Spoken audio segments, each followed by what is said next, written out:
Hello, everyone. Welcome back to Tales of Edeah. We are here today with episode 12, titled Deja Vu, which is still the episode title that I'm most proud of. Don't give me those looks. I know how terrible I am. In any case, we are here on the precipice of something possibly game-changing, so I will not waste too much time and get us as close as possible to finding out what happens next. So, Postizia, March 15th, year 51 of the new era. Despite the cold winds and snow, the streets of Postizia crawl with life. Lines of traffic, horses with enchanted hooves, and carts with protected wheels slowly trudge across the icy snow, unwilling to care about the miserable weather. One of these cold winds blows through the enormous Cat-Sty district, and pushes its way between the city wall and the tall buildings within, down one Tenebrin lane. There, it passes over a crowd of people, still talking about what they saw mere minutes ago, when a freelancer shot someone down in the middle of the street. Yet the wind moves on, and their indignity fades in the distance, and it passes by a boring old warehouse, seemingly closed for the day. Some of that wind passes under the doors and through cracks in the shutters, and finds a scene of horrors. 3 large spider drakes, their bodies scaled like a dragon's, but covered in sticky excretions and carried by 8 massive legs, stand over 2 unconscious bodies. A small storm churns in one corner. Part of the upper floor has collapsed, and yet the creatures are undeterred. 3 of the Ashen Hearts remain standing, seeking desperately for a way out of this gruesome conundrum. But near the storm, with bloodied and broken scales, lies one unconscious Turnok, on the brink of death. You are already in initiative, and it is Turnok's turn. So Turnok, Bruno, welcome back. I'm sorry that you couldn't be here last time, and unfortunately, you must now do possibly one of the hardest things there's to do. So please roll a death saving throw for me.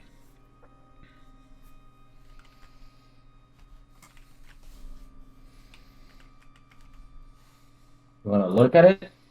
No, I Can I trust see you. it? 2. 2. Damn. Okay. One moment. My heart's fucking pounding, man.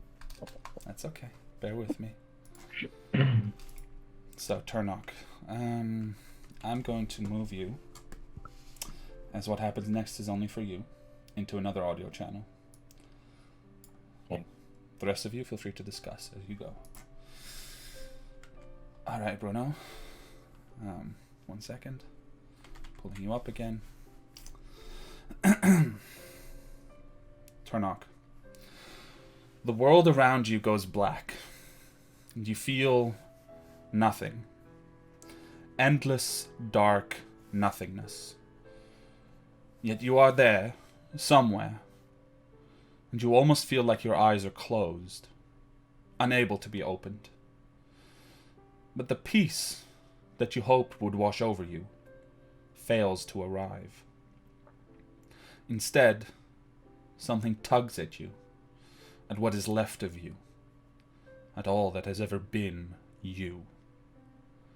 It tugs like a gentle question, asked, but that you didn't quite hear. Then, that tugging grows into a pulling, the unknown question becoming more insistent, and finally, that question ceases to be a question at all, and becomes a demand that you couldn't possibly resist. Without opening eyes that you're not sure you still have, you feel the presence of something immense. Something so overwhelming and enormous that it stretches to eternity, all around you, permeating everything. It threatens to swallow you whole, but it waits. You have a brief moment, without breath, outside of time, to contemplate that great presence and memories flood back to you. Memories of standing in a make-believe version of the world, of shards of mirrors, and of a being that offered you a deal, and the nature of that deal. All around you is now quiet, not empty yet anymore. And you hear a voice, a familiar voice, and they say, "Time is short, Turnock." You're able to open your eyes. You find yourself standing in a deep cavern, lit unnaturally by a light that is not yet light, an unlight that draws in as much as it gives. The cavern's dimensions seem unreal, both at once giving the impression of being incredibly wide, large, and open, and yet claustrophobic and tiny, and pressing down upon you. What draws your attention is at the center of this cavern, in which stands a single impossible shape. Inside of it, you see, through the fractured angles of this impossible shape, the diminutive figure of the individual that you met previously. They stand just beyond, inside of this shape, watching you, reflected 1,000 times in the different parts of the angled glass that is not glass. I am sorry. The same choice now stands before you, but the price is greater, much greater. Our time to talk is over. I can save you from this fate and send you back to save your friends with the powers I promised. But I can only do this by claiming you before all the others, and this I can only do with your consent. In this, I will honor the spirit of our agreement, but you must understand that you will belong to me. This time, you cannot choose to walk away.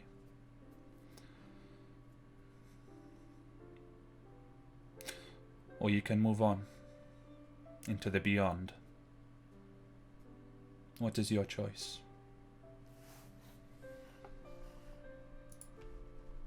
Before I answer, Mm-hmm. I check if I have my sword on. You do. You have everything that you have previously. Solidified again into the person that you are. Yeah.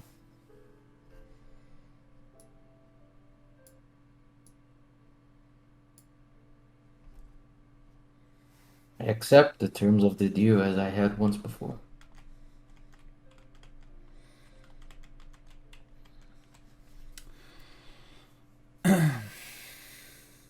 There's a brief pause. You see that the figure behind the glass nods once. And you think for a moment nothing will happen, before something pulls at you and you're drawn away at incredible speed. You feel something cold latch onto the side of your neck. You put your hand there maybe as you're flying away through endless nothing, through darkness, and you feel that there's something raised on your skin, on the scales, that doesn't belong there. I'm going to move you back to the channel with the others. A semi-natural natural environment. Alright, one moment for the music. And there we go.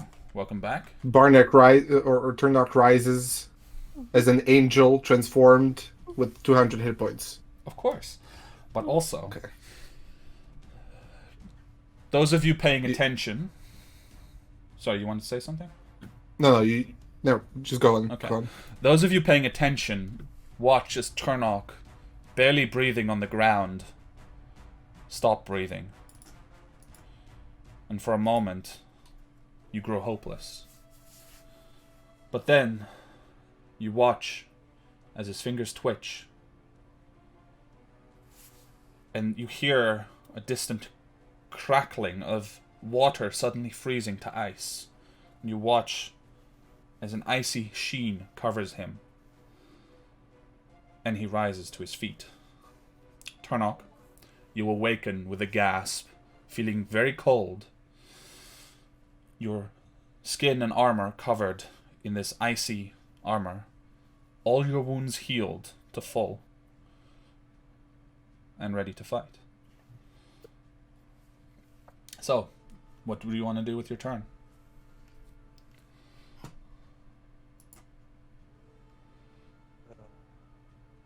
I'm right next to this Yep, one creature right here, that's right. and there's Myra.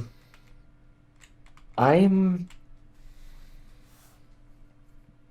going to attack one of them. All right. Fighting spirit on. Mm-hmm. That's it. All right, so you give yourself And great advantage. weapon. Yeah, Yeah, go ahead. great weapon. Stuffy stuff, good stuff. 20. 20 hits. Go ahead and roll damage.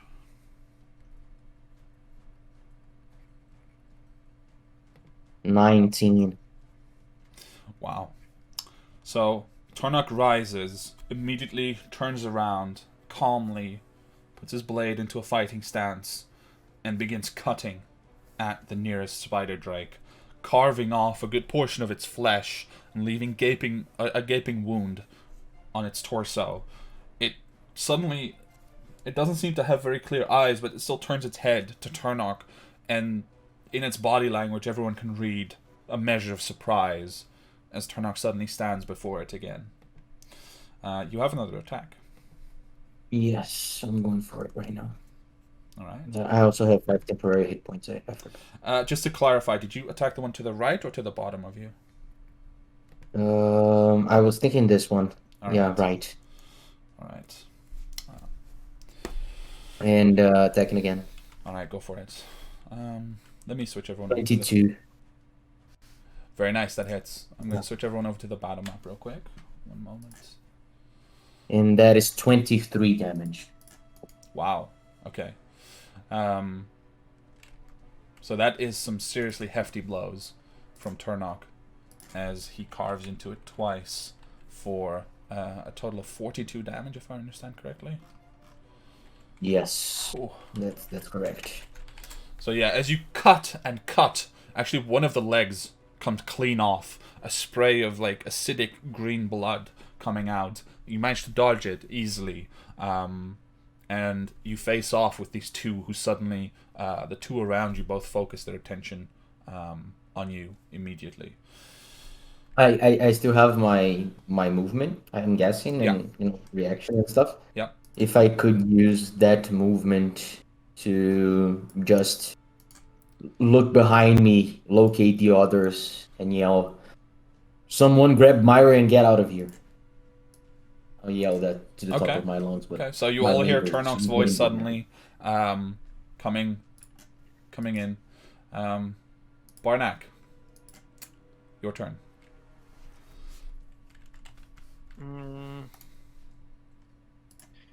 Carrying someone is half my movement, right? Yeah. Okay.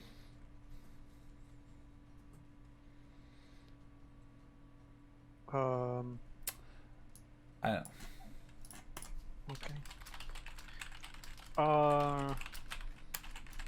Okay. My hunter's mark is still on, right? But it's on another one. Yeah, it's on the bottom one here. Yeah. With the right. wavy lines. Yeah, with that. We Yeah. did that. Okay, so as my bonus action, I will also mark it as my prey. Okay. So the bottom one gets marked as prey as well. Yeah. And I will shoot twice. Okay. And then go get Myra. All right. Go ahead and make your attack rolls. My actual dice, so I'll just roll 20. With sharpshooter.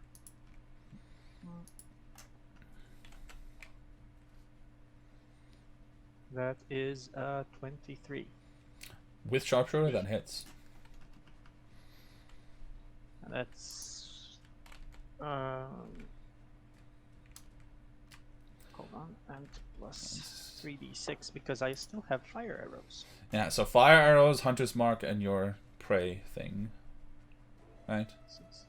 Yeah, let me just. So that's 20 damage plus 9, so that's 29 damage. 29 points of damage. Very nice.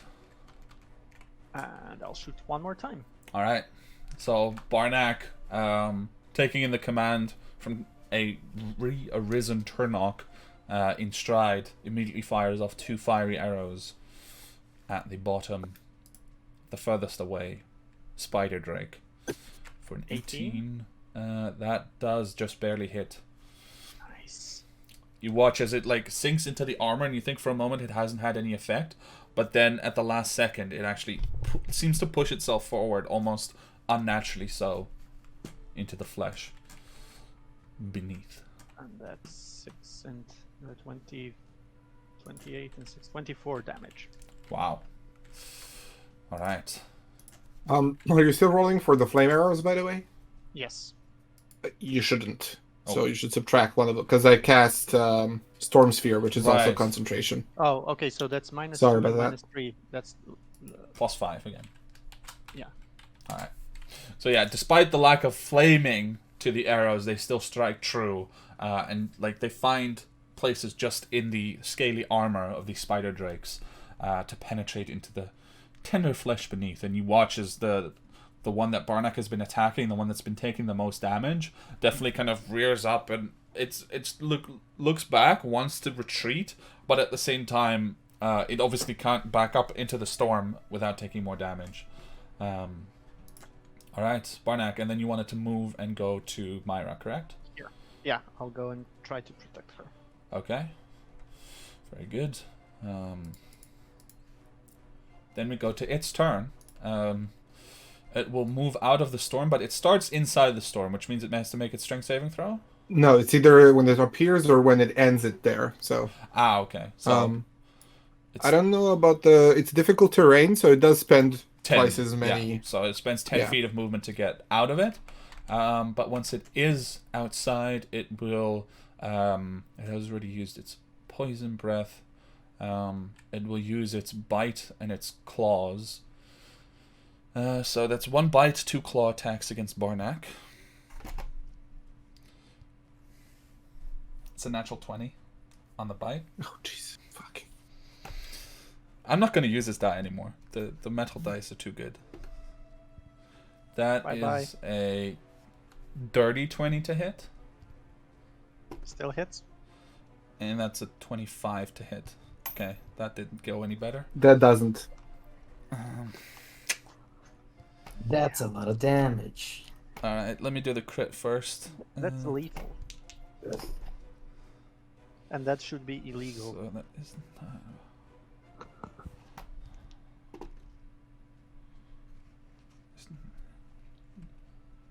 So the crit is going to be 24 points of damage. Oh, fuck. It has poison damage on the bite. So I'll roll that normally because you have resistance, right? I have resistance, and if it makes me...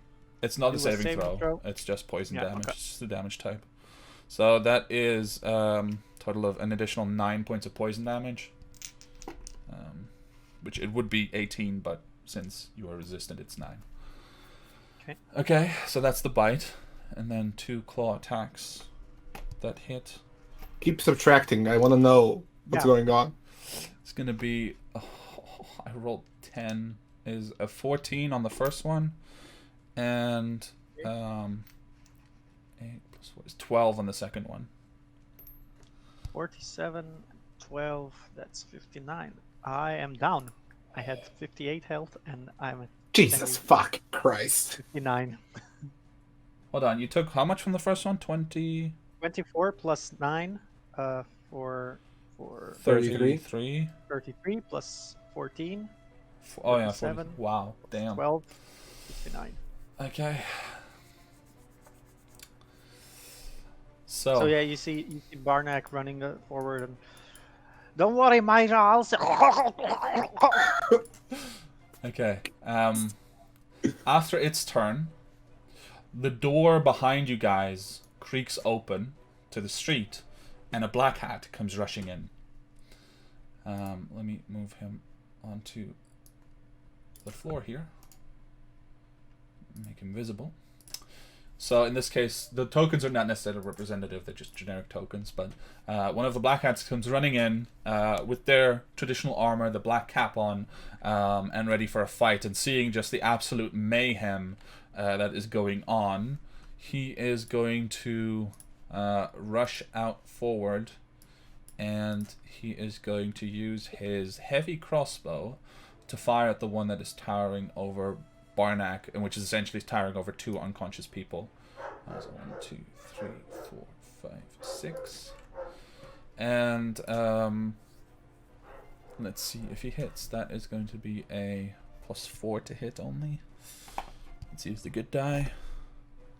That's a 16. So you guys hear the clinking of a crossbow bolt just like bouncing off of the scaled armor of the spider drake. But definitely, Jean-Jacques, you become aware that there's help trying to arrive. Not necessarily for this situation, but just because there was a commotion. But obviously, there may be more coming. So that is, unfortunately, his turn there. Myra, for you, well, we discussed what happens. So please go ahead. As you guys watch, Myra sort of sluggishly and with slightly unnatural movements rights herself and comes up standing. There's a slight bluish glow from her left shoulder from under the armor and things that she wears, but you can still see like little like glowing bits trailing out. Myra, you are standing and you see a lot of enemies around you. First thing I'm gonna do is cast spiritual weapon. Okay. General. Right there. And then I will rush up to this one. My spiritual weapon is gonna attack the one. Okay. Go ahead and make that attack first. 19? 19 hits. Ooh, an 8 on the die. I forget the spiritual weapon add anything. Charisma? Or, well, no, your spellcasting modifier, I think. Yes, it does. So, 8 plus 5, 13. Damn. Wait. So, and what just for flavor, what shape does your spiritual weapon take? It's probably a mace similar to mine. Okay. So, well-crafted mace. Yeah. And then I'm gonna take my attack and hit that one. Alright, go for it. 16 on the die plus 7, 23. 23 hits.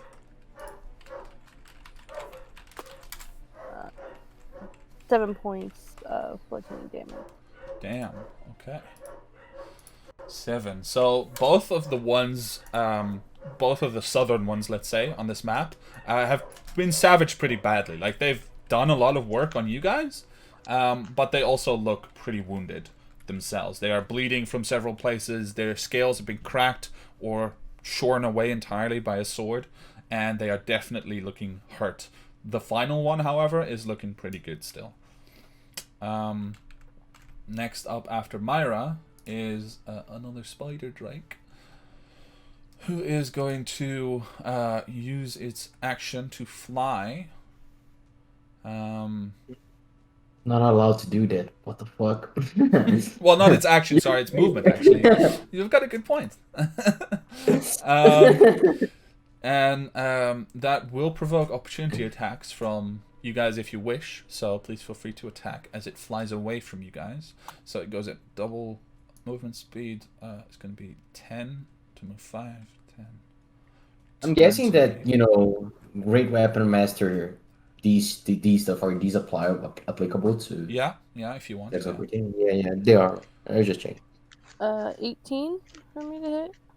20 plus minus 5, 15. Yeah. 18 hits, 15 does not, unfortunately. Yeah. Okay, so this is going to be 10, 20, 9 points 25, of 30, damage. 35, 40, Huh, I rolled 50, the wrong 55, sword. 60. It will fly up towards Jean-Jacques. Sorry, how much damage was that, Myra? 9. 9, okay. Yeah, so you crack it another like really good hit, and you see that it actually, like, as it's flying, it kind of wavers a little bit, but it does manage to get away from the storm and towards the one who created the storm. It is now going to use its web ability, so Jean-Jacques is going to try to hit you with a +5 for a 20 to hit. 20 hits. Okay, And it uses action. I can still do that. I misspoke. It just uses movement. It can fly as its movement. Gotcha. Gotcha. So as it flies up to you, it spits forth this like gooey webbing, and it covers you in it, and you become restrained within that webbing. So I have to look up real quick to make sure I understand restrained. Can't take actions, move, or attack or rolls have move. advantage against a restrained creature. So it doesn't deal any damage with that attack, but now it attacks twice with advantage with its claws. So that is once a 23 to hit. Sorry, 24. That hits. Okay. And another is going to be a 26 to hit. Both hit. Okay.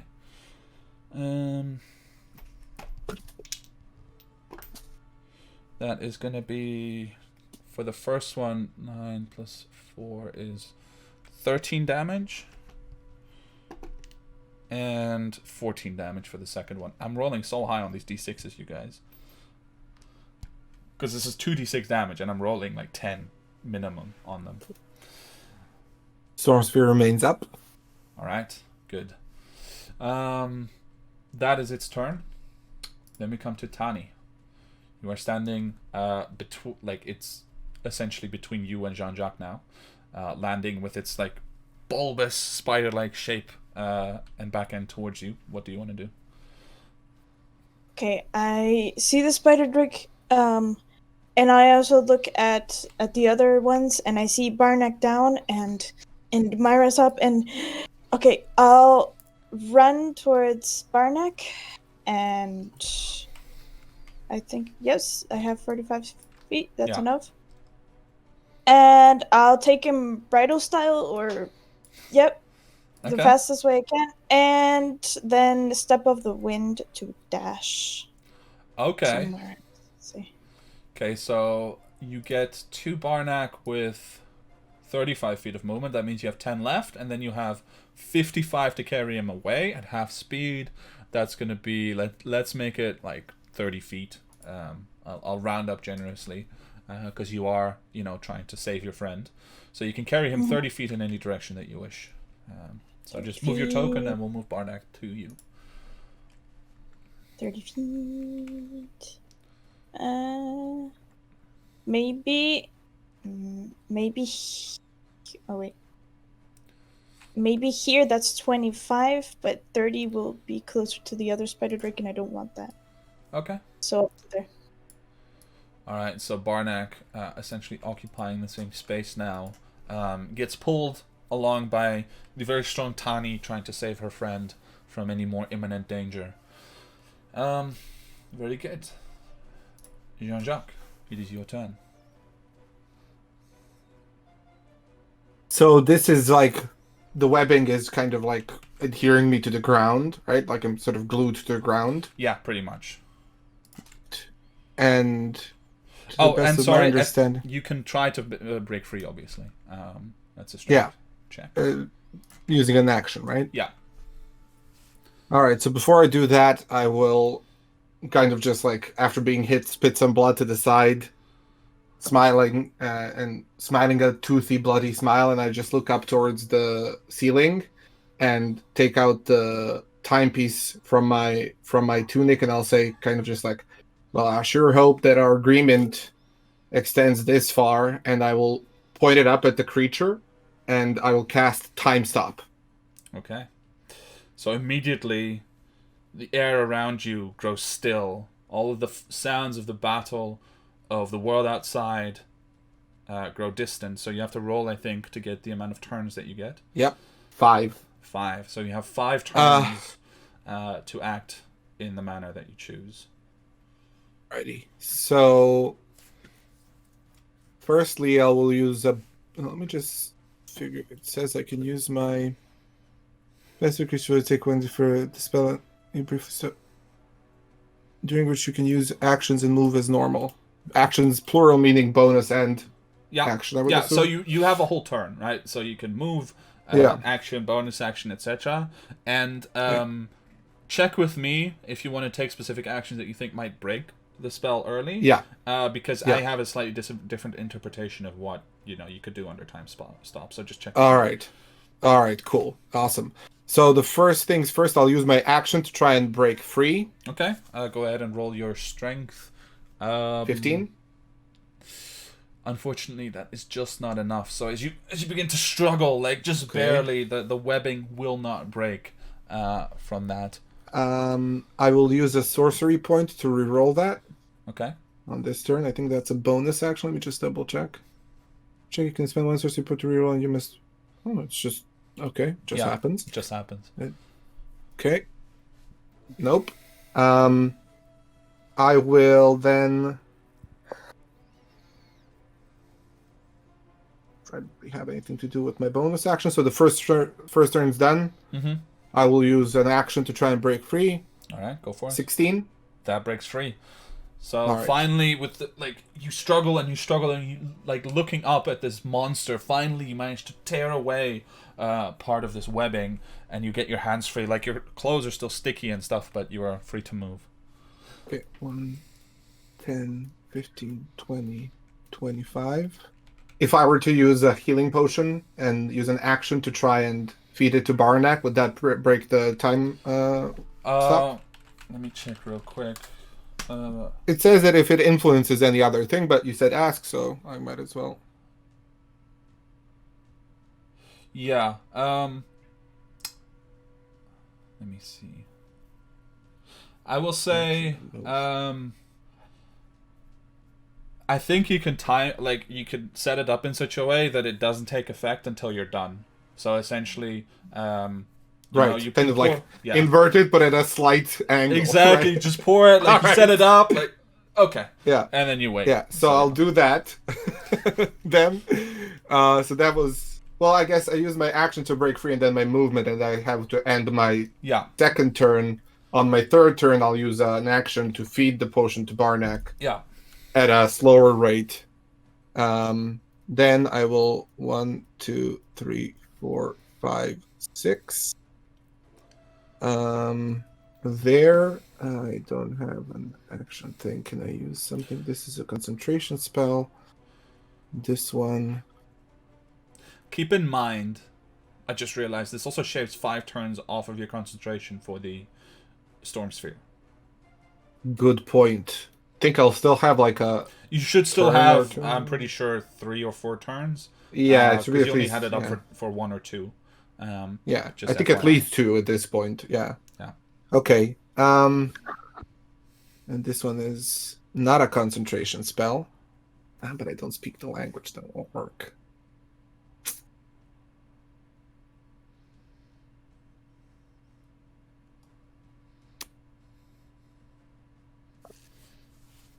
This point, I will have realized that I should go back to my original plan. So I will use my 4th turn to just double move. Well, you could dash on the turn that you. Oh no, 4th turn. Yeah. Right. Yeah. But fuck, guys, damn it! You had to go there. Just, I'm imagining that the time completely froze Okay. around Jean-Jacques, and he's pacing around, Okay. trying to figure out what to do next. Yeah, literally, that is exactly what's happening. But this seems like it will hit both creatures if I were to do a line thing, and it will not hit any of my friends. That seems correct to me.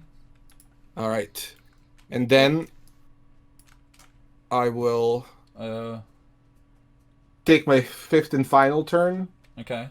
You And positioned just yourself outside of the doors, just like... I did. Yeah, so I would have opened them, I guess. Well, they have a huge bar blocking them, so you can't just open them. Like, all right. it takes but on an my action fourth to turn, move could it. have...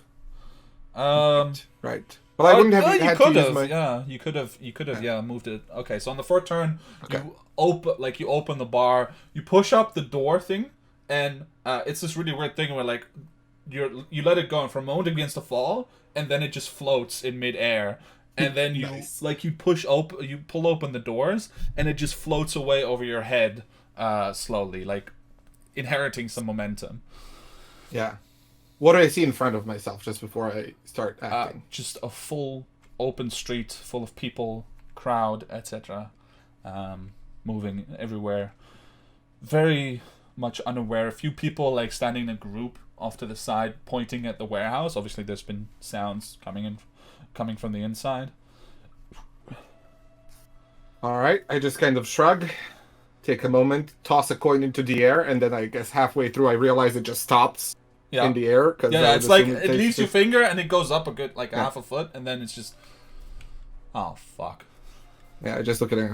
Fucking fingers. Then I turn around, I slap my hands together, extend them, and a huge lightning bolt, and never this big appears in my hands, and I will cast lightning bolt at fourth level through the Okay. both of them. So The good old light healer. as you cast it, time returns back to normal, and you crackle into being this enormous lightning bolt. The rest of you who are conscious see a blur of Jean-Jacques just moving around and suddenly appearing in another location, and then his lightning bolt crashing through two of these. What are the saving throws that they have to make? Dexterity? Dexterity. Yeah, Alright. And you still have your bonus action. If you want to activate your storm sphere, let me know. I will. Yes. That is dexterity, so that is going to be the closest one to you rolls a 17. My DC is 18. Okay, so both fail because the second one rolled a natural 1. Yeah. So how All much right, so they damage? take 26 points of damage. And that is lightning. Let me check that they do not have any special resistances. And then 20-foot radius sphere. So, as you shear through both of them, you leave a gaping, smoldering hole in the one closest to you, and the one at the end, you actually hear a faint alien cry from it as it begins to kind of stagger, like the spiders in Harry Potter when they're just about to die, or, they seem very wounded. That's kind of what this one is doing. It seems like it's about to crash over, but not quite yet. Yeah, and the one in front of me, does it It look looks kind of very equally wounded. hurt? It looks very wounded, but not like it's about to drop dead just yet. Yeah. All right. So I will look at it as well, and I will just say, I do hope that you have some semblance of cognition or an ability to relay a message, because I will come for you all. I will burn everything you care about down, and I will shoot a bolt of lightning through the stormsphere and into it. Okay. Into the one closest to you. Yes, it's 60 feet away from the wow. center, and it's 55. Nice. So Yeah. That's an attack roll, right? I do believe so. Let me just. I think last time you used your firebolt. Let's make a ranged spell attack. Yes. So go ahead. So firebolt. 24 to hit. 24 hits. Go ahead and roll the damage. Or is it 46? 46, right? 19 points of damage. All right. So as the second lightning strike also hits, you watch as its whole body, like all the muscles, begin to spasm and tense up. It continues to stand, but you can see like the smoke coming off of the body. Two of them now look on the brink of death. It also takes an additional 4 points of damage Okay. for my Heart of the Storm. All right. Still looks to be on the brink of death. But not All much more right. than that. I think that will be it. I mean, I do have movement that I could use to skedaddle. Yeah, on your fifth turn, yeah. So I'll just move perpendicularly here to just try and get some distance and out of sight of it. Okay. It looked to you as you fired off the spell, and it's opening its maw. Those huge mandibles moving aside. It's trying to attack you as you scramble away. Obviously, it's not its turn, but just for emphasis. And then we come to the healthiest of the spider drakes. Does Barnek wake up? What do you mean? Does The health Barnek wake potion. up because of the health potion? Oh, yeah. So please roll for the health potion. Yeah. 7. Barnek, you regain 7 hit points as you guys hear the clattering of a breaking vial that Jean-Jacques had left teetering on the edge, and Barnek, as you splutter awake, you push it from your mouth and it cracks and falls on the ground. But you do regain 7 hit points. You have no idea where it came from. Nice. Alright. Then on its turn...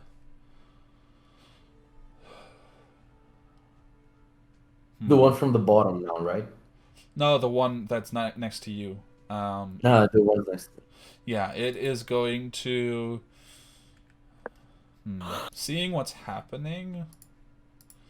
Yeah, no, they're going to double down. They're going to try to attack you again, Turnox. It's going to take 3 attacks against you. First with its bite. By the way, it's a I 7. came back full life or full? Like full everything? No, full life. So you have full hit Okay. points. And actually, I should have mentioned, you also gained temporary hit points.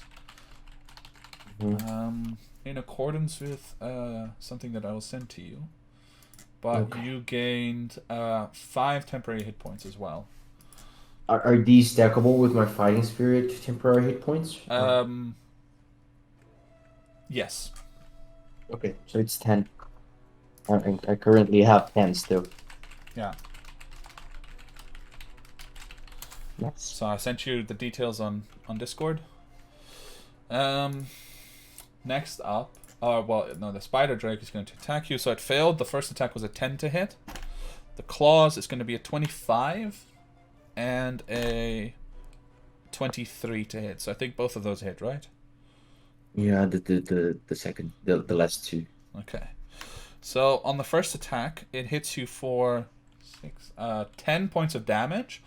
But as it strikes at you, the icy film that had covered your body suddenly breaks and shatters, and the icy shards, almost magnetically drawn to it, embed themselves in its scales, and sink in and deal damage in return to it. This.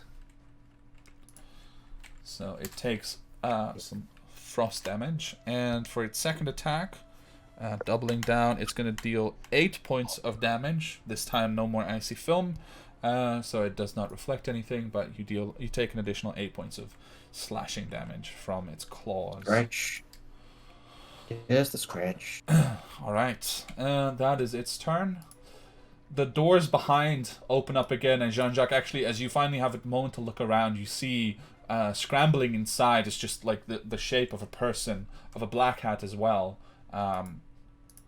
coming in and rushing forward with another crossbow in hand. 6 till here, and she is going to take a shot at the big guy next to Turnock, for another 1d20.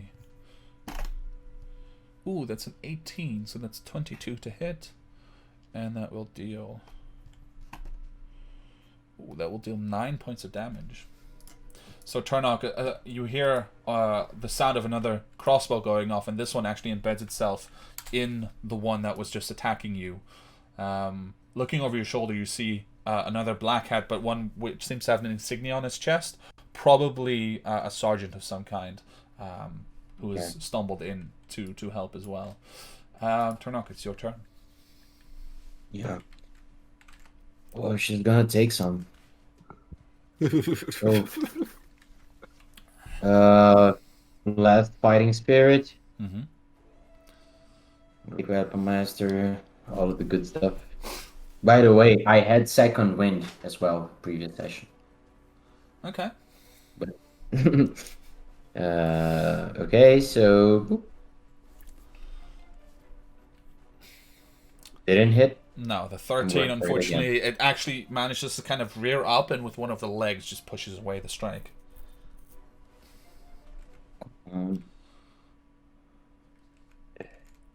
Nah. Wow. Neither. That is some unlucky Yeah. rolling. So Yep. yeah, with the second strike also, it's still kind of like rearing up, and it's just, you know, it realizes that your strikes are powerful, having seen what you did previously, and it just kind of tries to parry and push you away as you're attacking. Anything else from your turn, Oak? That was your bonus action and action, I believe. Yeah, the bonus action is in order for me to cast Fighting Spirit, right? So Yeah. no, I don't have anything else. Okay. Barnak, you are awake, and I believe currently in Tani's arms. And spluttering blood. Yeah, some blood mixed with healing potion that didn't quite go down. Yeah. I look around, and so I see one of them completely on the other side and where it was. Yeah. And I do notice that both of them are quite profusely bleeding and dying. Yes, they look Weighing on very, their very face. wounded. Okay. I'll then get up, but I'll basically hold myself up with my bow, like an old So grandpa. the thing is, you fell unconscious with your bow in hand, right? Right. So you Yeah. probably would Oh, have yeah. dropped it when Antani wouldn't have reason to pick it up with you. That's true. Yeah, that's true. So you probably have to rush back and go and get it. I think you can, but you definitely have to go and get it first. I cannot. Oh wow! I have- Okay, it's right, because she can move 30 feet. No, I can move 10. Oh yeah. Have to get up. Yeah. So as you get to your feet, you have most of your other equipment that got Yeah. carried with you, but unfortunately, specifically your oath bow lies on the ground discarded behind. Maybe your old bow? Yeah, my old bow is then on me, I guess. Would you carry your old bow strung and all when you have an Well, oath bow? probably not. I'm just asking, right? Like if you say yes, Yeah, but Barnack no, definitely probably would. not. Probably not. I am not that mean where that guy has like 27 guns on his back. Yeah, imagine just Sure. carrying like 5 different bows on you at all times. That would be Like a impractical. golf player. What You I have someone to go around with you with all of your bowls. Yeah. You have a lot of other equipment though, so if you want to try something else, your sword I is still there. yeah, I have a cutlass. Yeah. I'll grab some water. And, let me just turn sharpshooter, fighting style, and braces of archery. Okay, turned everything off. So many bonuses. so- Yeah, I'll just run up to it, All right. sword in hand, completely oblivious to the fact that I'm currently, my insides are spewing out as well. Mm. And then only when I get to it, I'm like, oh god. And I'll try to hit it with my cutlass. All right, go for it. Make an attack. Yeah, that hits. Okay. 10 damage. Damn. So Barnack launches himself in a fury from Tani's arms. And I imagine, Tani, you probably give him a bit of a push as you realize like he's going to go regardless. The cutlass just comes out. You have a moment of realization at your own guts. You hold onto them and you just strike. And this blow, this cut that you make, you actually carve off like the hind portion of its entire body.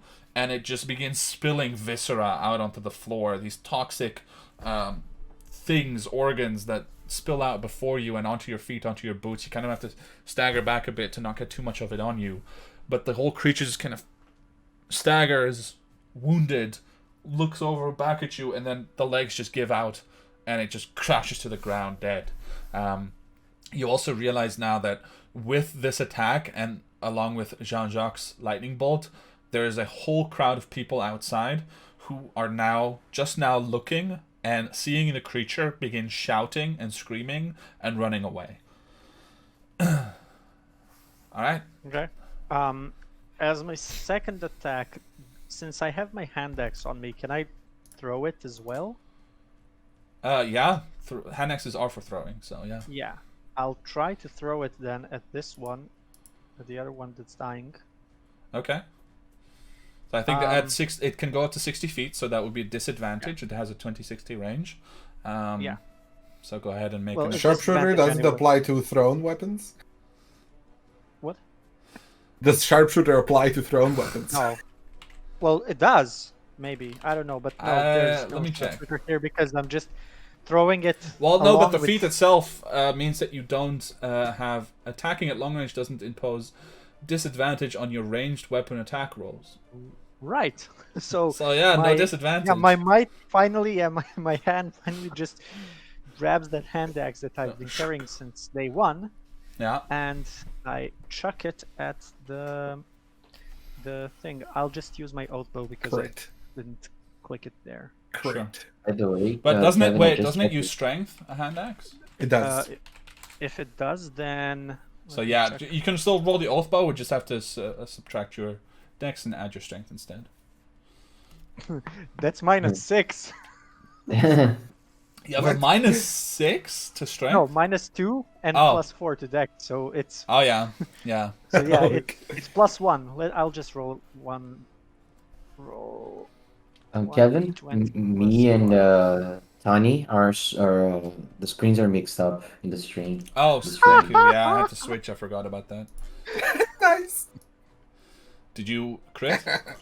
Well, no, but I rolled a 20 in total, so Ah, I nice. hit. So yeah, that hits. Go ahead and roll damage. Yeah, let me just. What's the damage? Is it 1d? I don't have. it. 1d6 -1, I believe. It's Yeah, I a believe so. D6. But then he gets his. Do you get your archery bonuses? Because that's the ranged Nope. attacks, right? No. It's with a bow. Archery bonus. Ah, okay, okay, right. 1d6 -1. You just need to make a bow that shoots hand axes. 5. So I just Barnack turn the around and Slayer. just chuck it. So just to recap, Barnack jumps out of Tani's arms, whips out with a savage look, keeps his guts in, carves up one, probably just straight up drops the weapon because you don't have time to stow it, rips out the hand axe that you've been carrying for ages, maybe even a gift from your father in times long past, turns around and without hesitating just chucks it across the room, embeds the hand axe in the head of the other, and kills that one too. And I The just Slayer dropped is to the back, ground. baby. So Jacques has not seen Peter. any of this. So by the time that you look back in, you just see two dead creatures and Barnack back on his feet. Okay. And that's my turn. I underestimated Barnack as leader. No, Kevin, one question. And I that's think the end this- of my turn is the best sentence ever. I think the bottom one, or the one that previously attacked Turnok, it ended its turn in the thing, in the storm sphere. Holy dude. Right, it did. Right? Yes. Yeah. Yeah. So can I roll the damage? Well, it has to make a saving throw, right? Strength saving throw. It's strength saving throw. Yeah. It rolls a natural 15 plus. Plus 4 is 19 to save. Okay, that saves. I think it does no damage then. Let me just double check. 26 bludgeoning damage, spheres and influences. Yeah. Okay. Okay. Didn't take the damage then. Still a good point. Okay, so who's up next? After Barnack's incredible display. That's a dead. Okay, the other black hat is going to whip out his they carry longswords, so he's going to whip out his longsword and come rushing forward. 1, 2, 3, 4, 5, 6. He gets into range. Wow. And he's going to take Brave his man. going to actually take out longsword, one-handed, and short sword for the offhand, and he's going to take 3 attacks against the creature. The first one is a 19. Okay. Okay, this guy is 24 and a natural 20 on his offhand. Okay. He's pissed. So that is 10 for the offhand, and then 2d8. 5 plus 3 plus is 11, and 10 is a total of 21 points of damage from the Black Hat rushing in to assist Turnok. Myra, it's your turn. There are lots of enemies around you. What do you do? 2, 5, 10. I move my spiritual weapon over there. Move myself here. So my spiritual weapon will swing with her.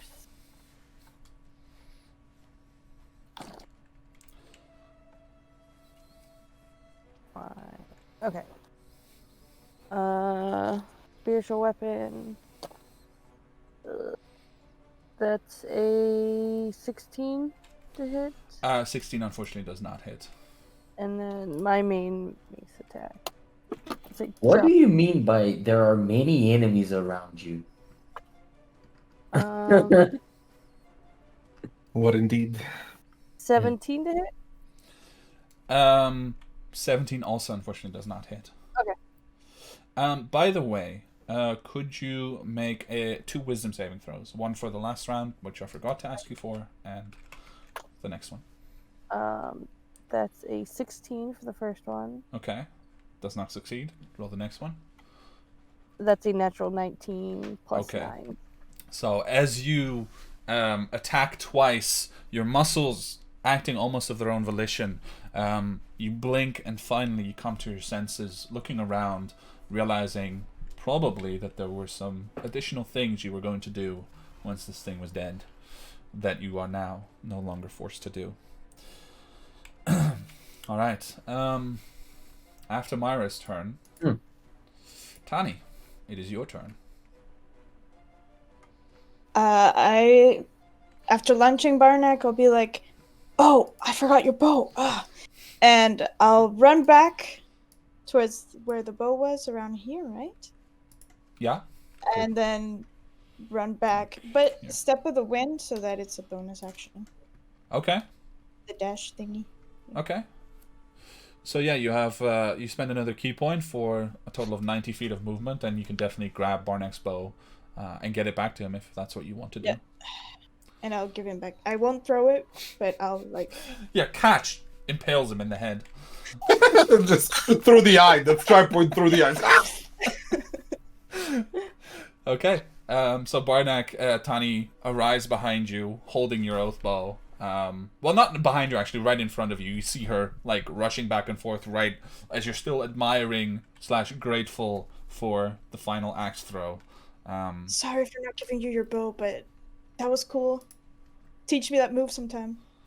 And then I'll hold in case the spider drake comes towards us. Sounds good. Jean-Jacques, Alrighty. you are near a growing panic in the streets as people are running away from the warehouse and what they can now see is inside. Okay, just 1 second. Sorry, I managed to somehow close my roll 20 accidentally. That's okay, it happens. Yep, I was trying to do the measure thingy and then it just broke. So Yeah. Give me 1 Sometimes second. it doesn't want to. Yeah, almost there. Alright, I'm gonna move back in. 1, 2, 3, 4, 5, 6. Can I stand over this footpad because he's yeah, dead? they're dead. They're dead. They're just bodies on the ground. Alright, and then looking at the creature, do I have does it have any cover from me? Yeah, it has half cover from the people that are currently obscuring its view towards you. I will first use my bonus action to shoot it with my lightning bolt from the back, so hopefully that does not have cover. So go ahead. So let's just not that one. Where is it? There we go. 16 unfortunately does not hit. Okay. All right, and then I will chuck a 3rd level chromatic sphere at it with lightning damage. Okay. So hopefully that hits. Chromatic orb. You It's mean, a right? 29 to hit. Okay. That definitely hits. So you actually It's a kind total. of curve it around the people in front of it, and actually your lightning bolt helped because it destroyed the large barrel that was standing to the north of it. And that's where you can curve your sphere through. So, like, through the rubble, it kind of looks at the destruction, and then suddenly your chromatic sphere just hits it in the face. Nice. Yeah, 24 points of lightning damage. Lightning. Okay. Very nice. That has chromatic orb right there. Yeah. Alright. It is its turn. It is going to shriek, panicked now as its compatriots have died, and it will start fleeing into the storm. But before it does, it will stop here, turn around, and use its poison breath, which only one of them had used. Now, did it take attacks opportunity from Myra and the dude? You have a good point. It can take attacks And opportunity. me. Well, yeah, no, it because stops. he didn't move It out of stops it. in melee range with you, Tarnok. Yeah. So it doesn't actually leave. That's But yeah, true. Myra and the dude. That's interesting. So the dude actually hits for I got 18 on the die plus. that. Definitely hits. Both hit. For 2 plus 3, it's 5 points of slashing damage. Mine was 7 points of bludgeoning. Okay, so yeah, both hits and crunches, but it just seems to speed it along, like urging it on as it's hovering just above the ground, trying to get extra speed from its wings, especially with how difficult this terrain is to move through. But it turns around, the mandibles open, and it just spews forth 30 feet of this breath. And I actually have an overlay to roughly showcase what this... Oh, And there's people watching this shit on the streets, right? Well, no, mostly people are just running away and screaming. But yeah, roughly like this. So that's going to be Turnok, Myra, and the Black Hat must make Constitution saving throws. DC 15. Now just roll it. 16. 17. nice. Okay, so you both succeed, and new dude rolls a... Oh! 17 points of damage. 21. Wow. Yeah? Is that what it is halved? Yeah, 17. Seven. So each of you takes 17 points of damage. Myra, you feel indeed, again, darkness overwhelm you as you just get knocked out. Having moved in this direction, it had moved 10, so it moved 5 feet, but it took 10 feet of movement. It moves 20, 30, 40. Moves into the storm, trying to get away from all of you. So Turnok, you get an attack of opportunity as it moves away. And there's the damage from the storm. Yes, When the turn once ends, it yeah. ends, its turn. Okay. Bloop. Wow, natural 1. Oof.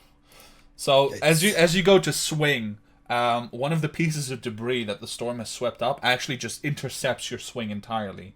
And you just get your sword stuck in a piece of wood, which you have to kind of swing to the side. By the time that you're ready to attack again, it's already moved out of your reach. Alright, Okay. so now it takes the damage if it fails its saving throw. Yeah. So that Roll is first. a 14 to save, so that fails. So it takes 2d6, Fails. I believe. Yeah. Last time you did more than that because of the debris. Yeah, but that was for the first one where everything kind of Okay. collapsed on top of Yeah. it. Okay. Oh, 3 points of damage. 3 points. So, Turnok, Mighty. you wrest like your sword free of that piece of wood. It gets swept up in the storm again, and that piece of wood just clocks it in the face as it's running away.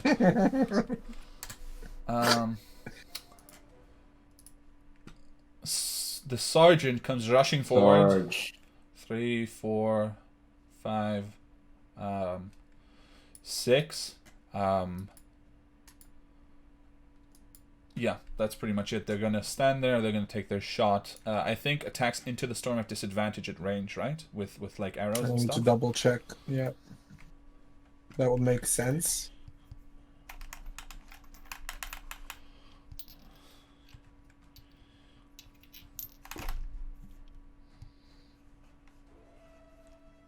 Doesn't make any mention of it, but I mean, to me, it just makes sense that it would, but it doesn't say so. Well, I mean, on the other hand, it doesn't conjure wind, right? It conjures literally lightning swirling, I guess. Well, whirling air springs whirling into air, existence. yeah. So I'm gonna say it does have disadvantage on it. Like anyone has disadvantage on attack, like ranged attack rolls into it, with projectiles. So in this case, she rolls a 13 to hit, which misses.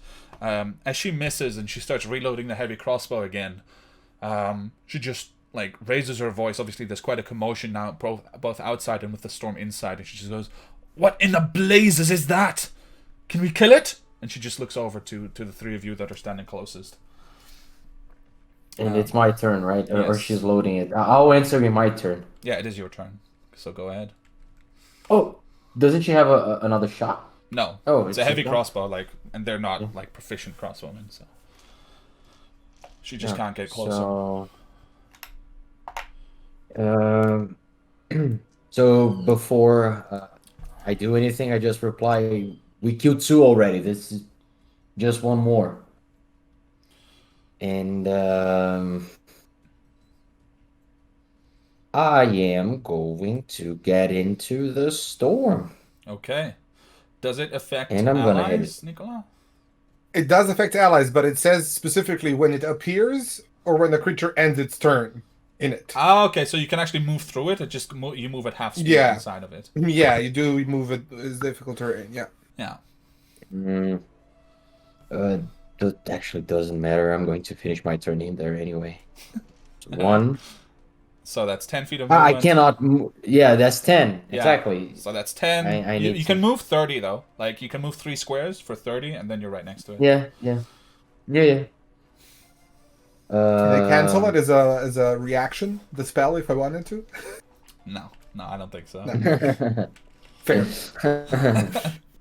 Had to try. So I am going to turn off Great Weapon Master. Okay. Yeah, you're not obligated And then to I'm use going to attack it. All right. Yeah. I have no more fighting spirit points, so I'm not rolling with advantage. All right. Go for it. So you have 2 attacks. 2 attacks. Now's the time, you know that, right, Roll20, you know that. 20. 20 hits. Go ahead and roll damage. 14. Very nice. So the first cut, as you wade into the storm, forcing your way through, pushing away pieces of wood and dodging lightning bolts as they strike around you, you go for a cut into the back, and it shrieks in pain as you cut through the flesh. Go ahead and make your second attack. 25. That hits. 10 damage. All right. Very nice. So you hit it twice, and indeed it looks very much worse for wear. Barely staying upright. You can see like part of its like legs twitching, and I think one of them actually got cut off at this point. But it continues to stand and trying to drag its way out of the storm and back into the underground lair that it came from. Turnock, you end your turn inside the storm. Please make a strength saving throw. Sure. 22. Yep, you save. So you do not take any damage from the storm. Okay. All right. I thought it was out. Barnack Stoneheart.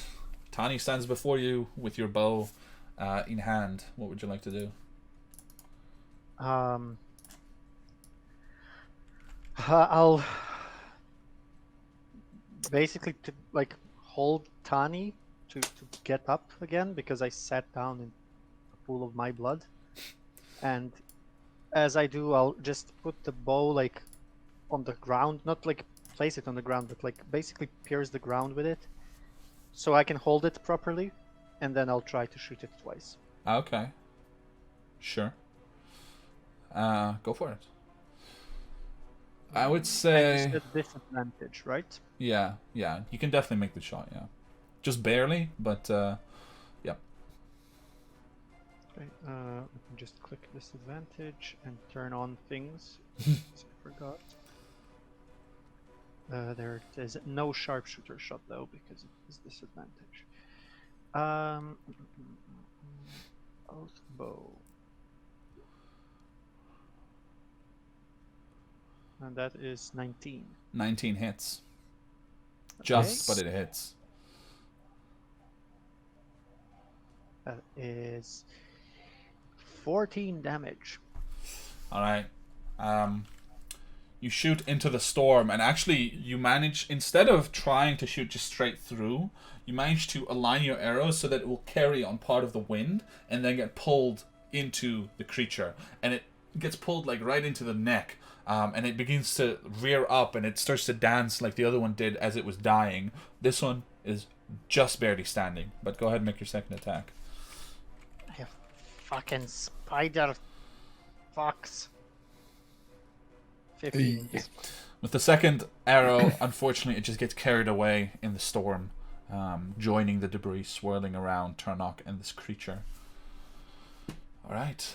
And I'll just flop down. I can't do this anymore.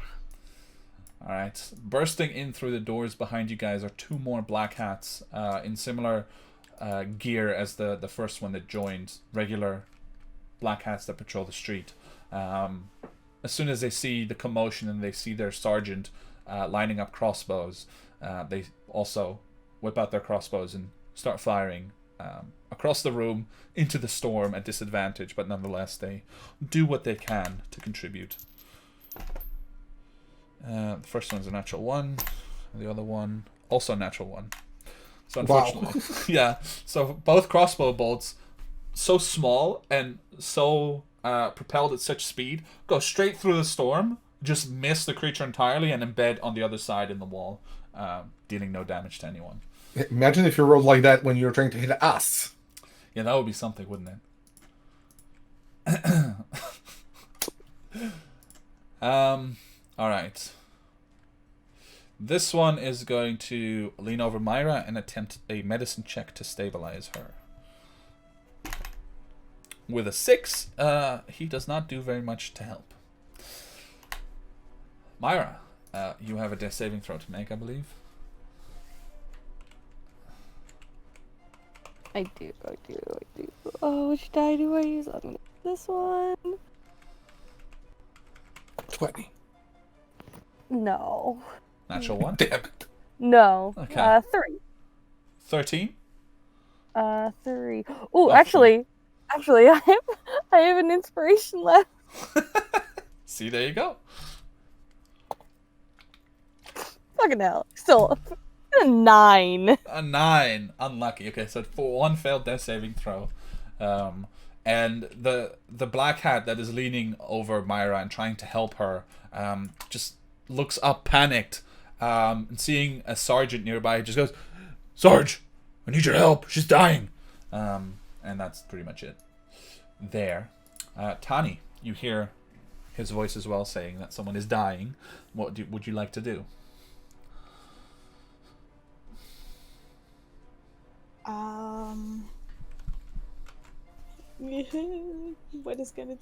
What would Tani do?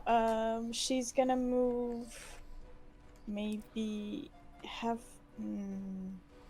Well, you can actually, yeah, you need to move at half speed in the storm, right? So you can get there with Step of the Wind if you still have a key point. Should I go pick up Myra again? Like, what kind of fight? Would I be able to in the storm if I use Step of the Wind? What do you mean? Would I be able to go to Myra and back? Well, Myra is like right in front of you. You don't have to go through the storm for that. Oh yeah, that's right. Okay. Yeah, I'll do that.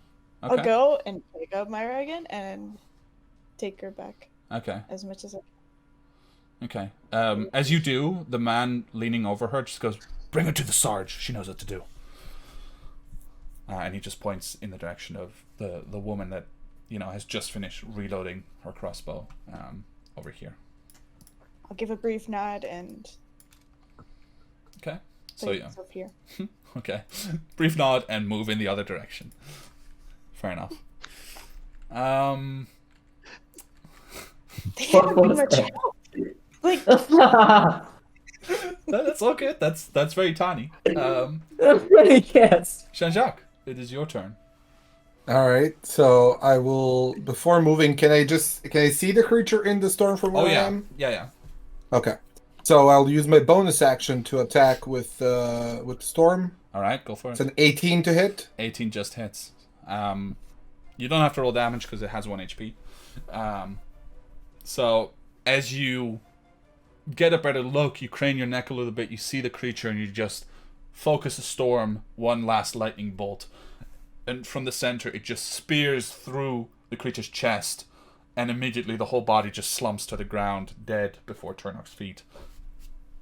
I will use the rest of my action. I think it will also disappear after this for sure. Because You it's can- 5 plus a plus 3. You can choose to like just not concentrate on it anymore. You just Yeah. like doing it specifically as a reaction when it's convenient is a bit Yeah. too much. Yeah, of course. So I'll choose to not stop concentrating on it. I run up to Myra and I'll use my medicine kit to stabilize her. All right. So for that one, you don't need a check, right? Yeah. Or you get advantage. I believe so. Yeah, healer's kit. It says, as plants, the kit has an action. You can expend one use of the kit to stabilize the creature. One Yes, use, correct. right? Yeah. So you Yeah, stabilize. one of the uses. Yeah. So you come up to Tani, still carrying Myra, and you stabilize her with the use of the kit. Tani and Jean-Jacques, as you're standing over Myra and you're working on her, you see that there's a sort of inlay on her skin coming up the neck with these very familiar sort of lines of metal that connect to machinery that you've seen before. It seems like something has started growing up her skin that starts somewhere on her shoulder that has become visible. I tuck my timepiece under my clothes before I end my turn. Okay, so we leave initiative order as everyone is stable and there are no more enemies to fight. The hatch in the corner just slams shut. Not necessarily locking or anything, it just slams shut, pretty much. I have one question, Kevin, for Yes. you. What are the extent of my memories? You remember everything. Everything. Everything that you experienced, right? Not what you saw. Yeah. Of course. Yeah. I sit down, like right next to the creature, most preferably with a leg over the creature's head. You know, Oh yeah, easily just enough. resting. Yeah. And first of all, I'm looking for my injuries, Okay. and then I'm trying to feel and discern if there's something on my neck. And I brush my hand over it. I look to everybody, but I'm still sitting there alone. You feel around and you feel something. So your scales have a very definitive pattern to them, right? They're ridges, and they form different ridges that are overlaid on top of each other. You feel one raised space that is just overlapping over different ridges, but as you're feeling at it, it also seems to wriggle and move a little bit under your touch. You can't see it because it's like literally there on the side of your neck, but there's definitely something there, and it feels not necessarily as cold as it did previously, but it definitely feels like it's a different temperature to your skin. I take off my headband of intellect. Okay.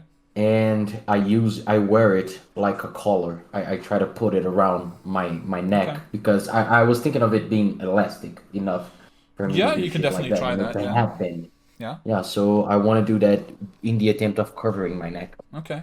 Definitely. I will say it is what you felt is pretty much like the center of your palm.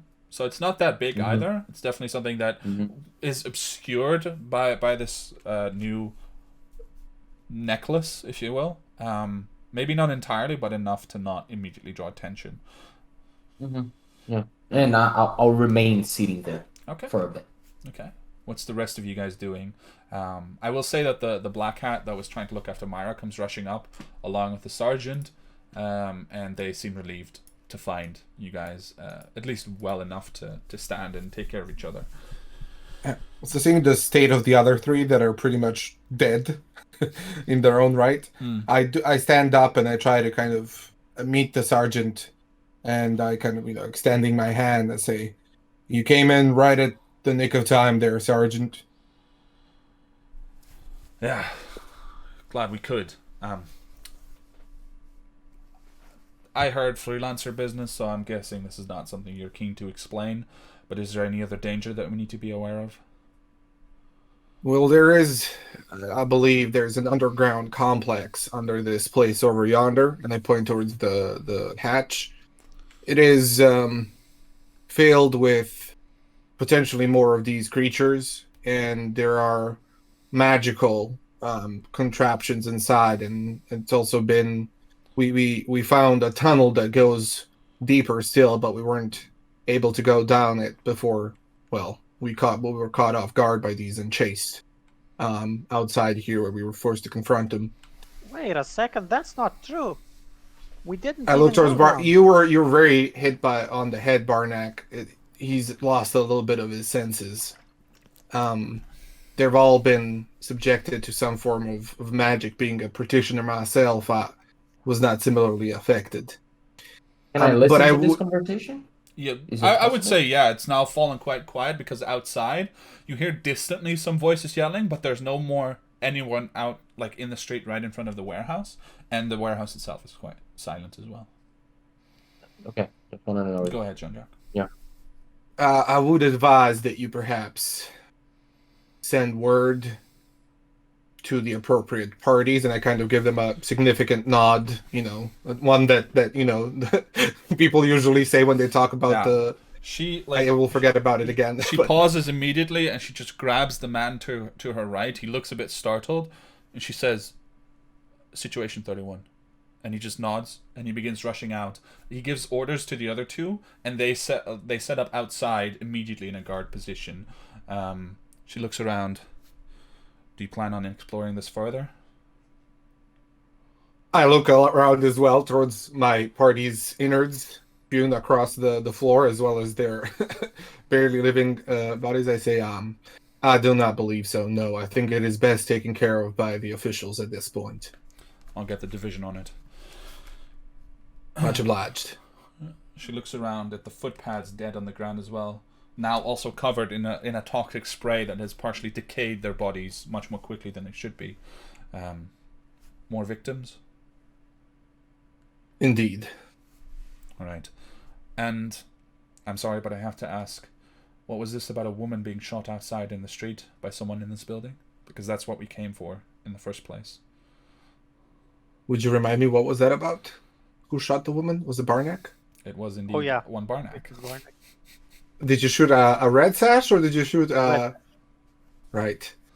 Running away in the crowd. Right. Okay. And then getting to her and dragging her back. Okay, so there's no... No. It was an accident No. at this point. I look towards her and I nod and I say, well, we got a anonymous tip that there was something amiss over here and we came to investigate. At that point, we encountered individuals with these red sashes that we've come to understand are markings of a certain criminal element in the city.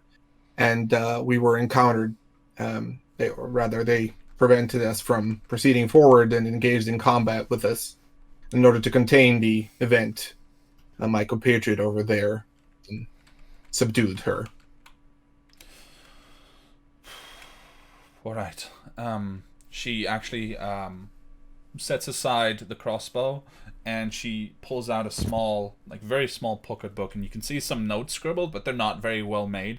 Clearly she has some sort of shorthand that she's learned or taught herself, but not actual full writing, and she just makes a few scribbles. In case anyone asks when he talked to you, who can I say you were? Freelancers, I'm guessing. Name of group is sufficient. The Ashen Hearts. She makes a quick note. Our chapter leader will be able to reach us at any point. All right. She looks around. Well, You do what you have to, and then please vacate the area. I'll make sure there's a guard that no one comes in or out without us knowing. Thank you kindly, and thank you once again, ma'am, for coming in. You are of great service to this city. She pockets the book, and contrary to the attitudes that you've received so far from Black Hat, she extends a hand. And if you take it, she shakes it very firmly. Looks over at Myra for a moment. Maybe some concern, but she's probably, you get the impression she's a soldier. She's a veteran. So she goes about her business, and very soon all of you are left alone inside, but very much aware of the Black Hat presence that is growing outside. Several more join them over the course of whatever time you spend further inside of here. I look towards the rest and I say, are you all well enough to walk?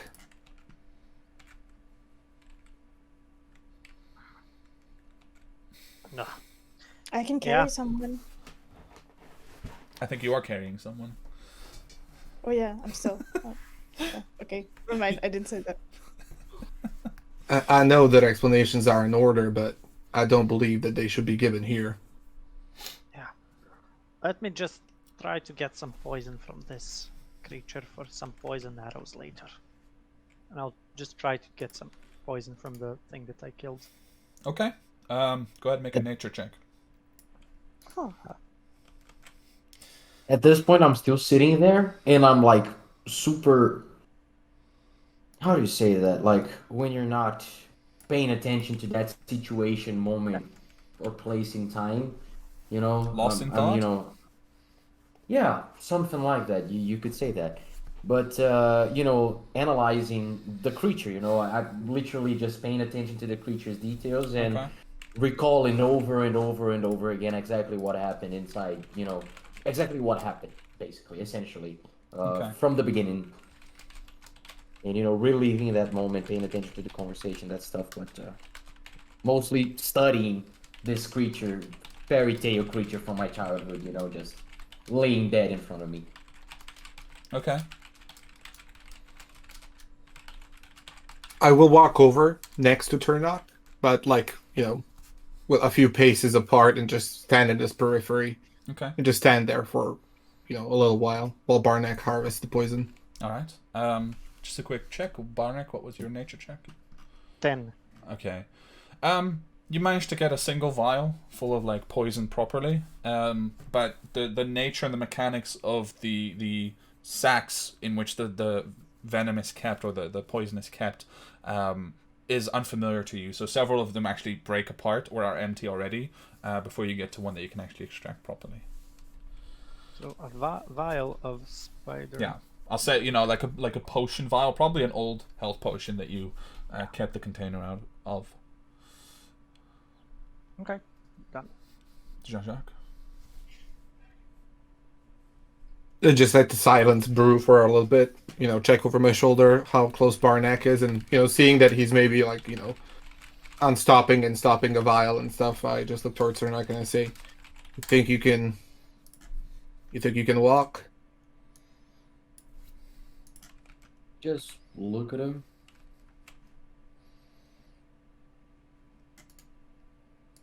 Yes.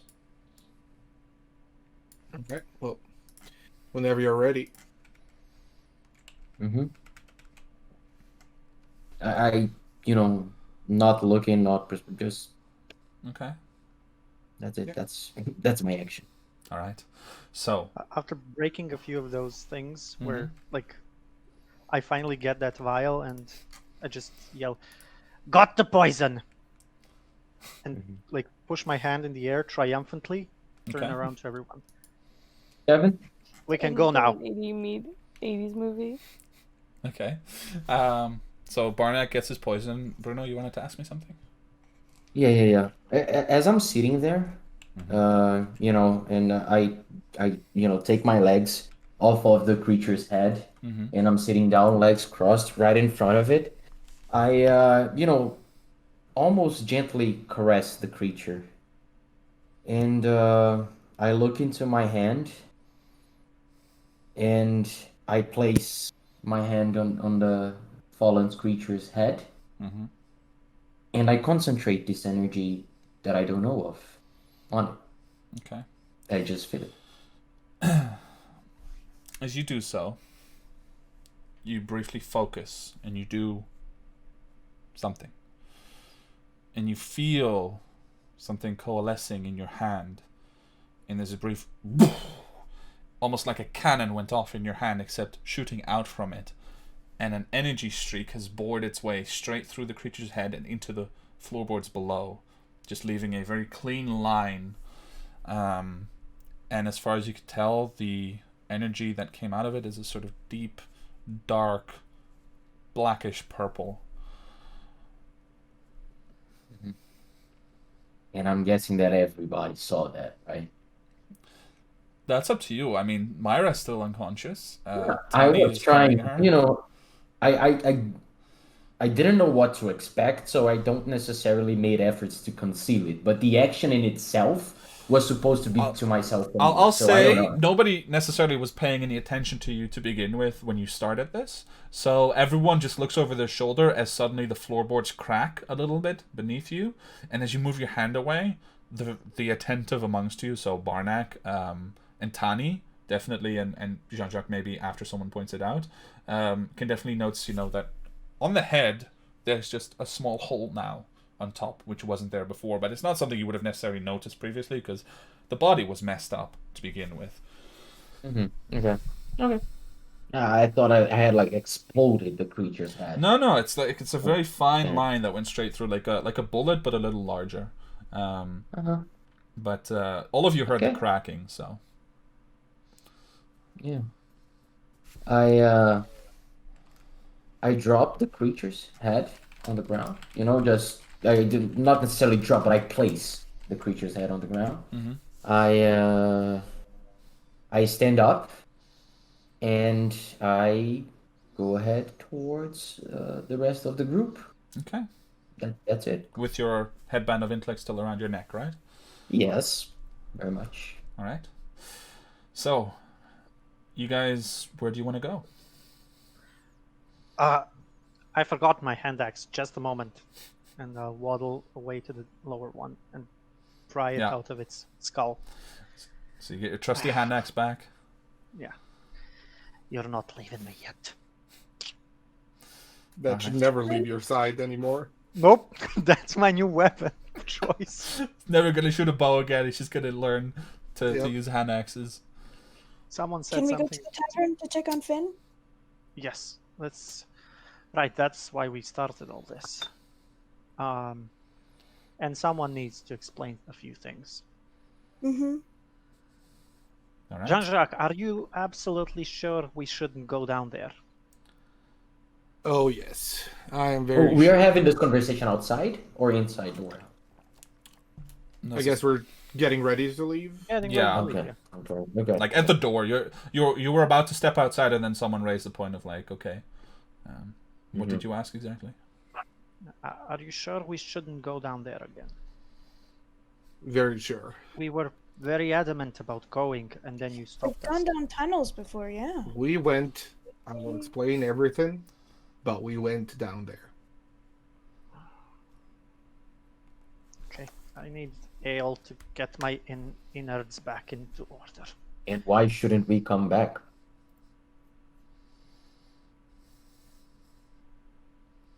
I kind of look around and I look towards Cernak and I say, I do believe that it will be easiest to explain in a private place. If you want to come back afterwards, you are more than welcome to, but I am not coming anywhere near this place ever again. Unless I'm prepared. Okay. All right. So, Let's go to Finn's.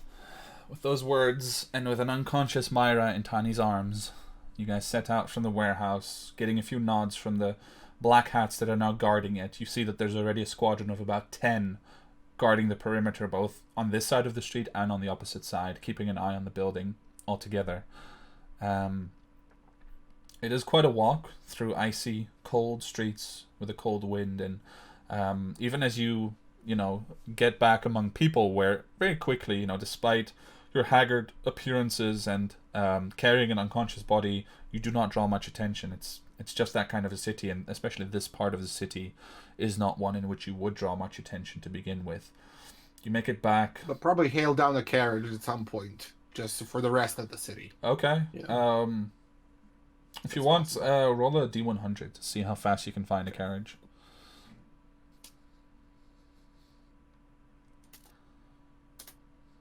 82. Okay, that's not bad.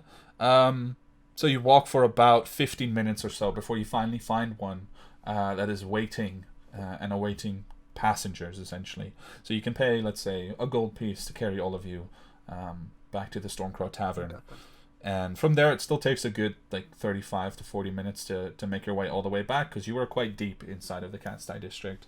But you make it back to the Stormcrow Tavern. There's no fire on the horizon. It is cold. The carriage driver is not too happy with this particular clientele, but you guys are paying, and not too many people where he drives have the money to begin with. So he drops you off at the Stormcrow Tavern. You get inside. It is a quiet day. There are a few patrons sitting in the corner eating, at this point, their lunch, and you see the woman that Finn has hired, who works behind the bar when he's not actively serving customers. They're patiently washing some mugs and serving food and drink to whoever requests it. But nothing seems to have happened. What do you want to do?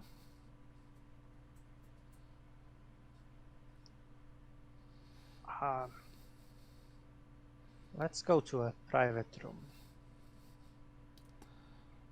Okay. I still don't understand half of this, but let's also order some drinks and some food for our room. And also, where's Finn?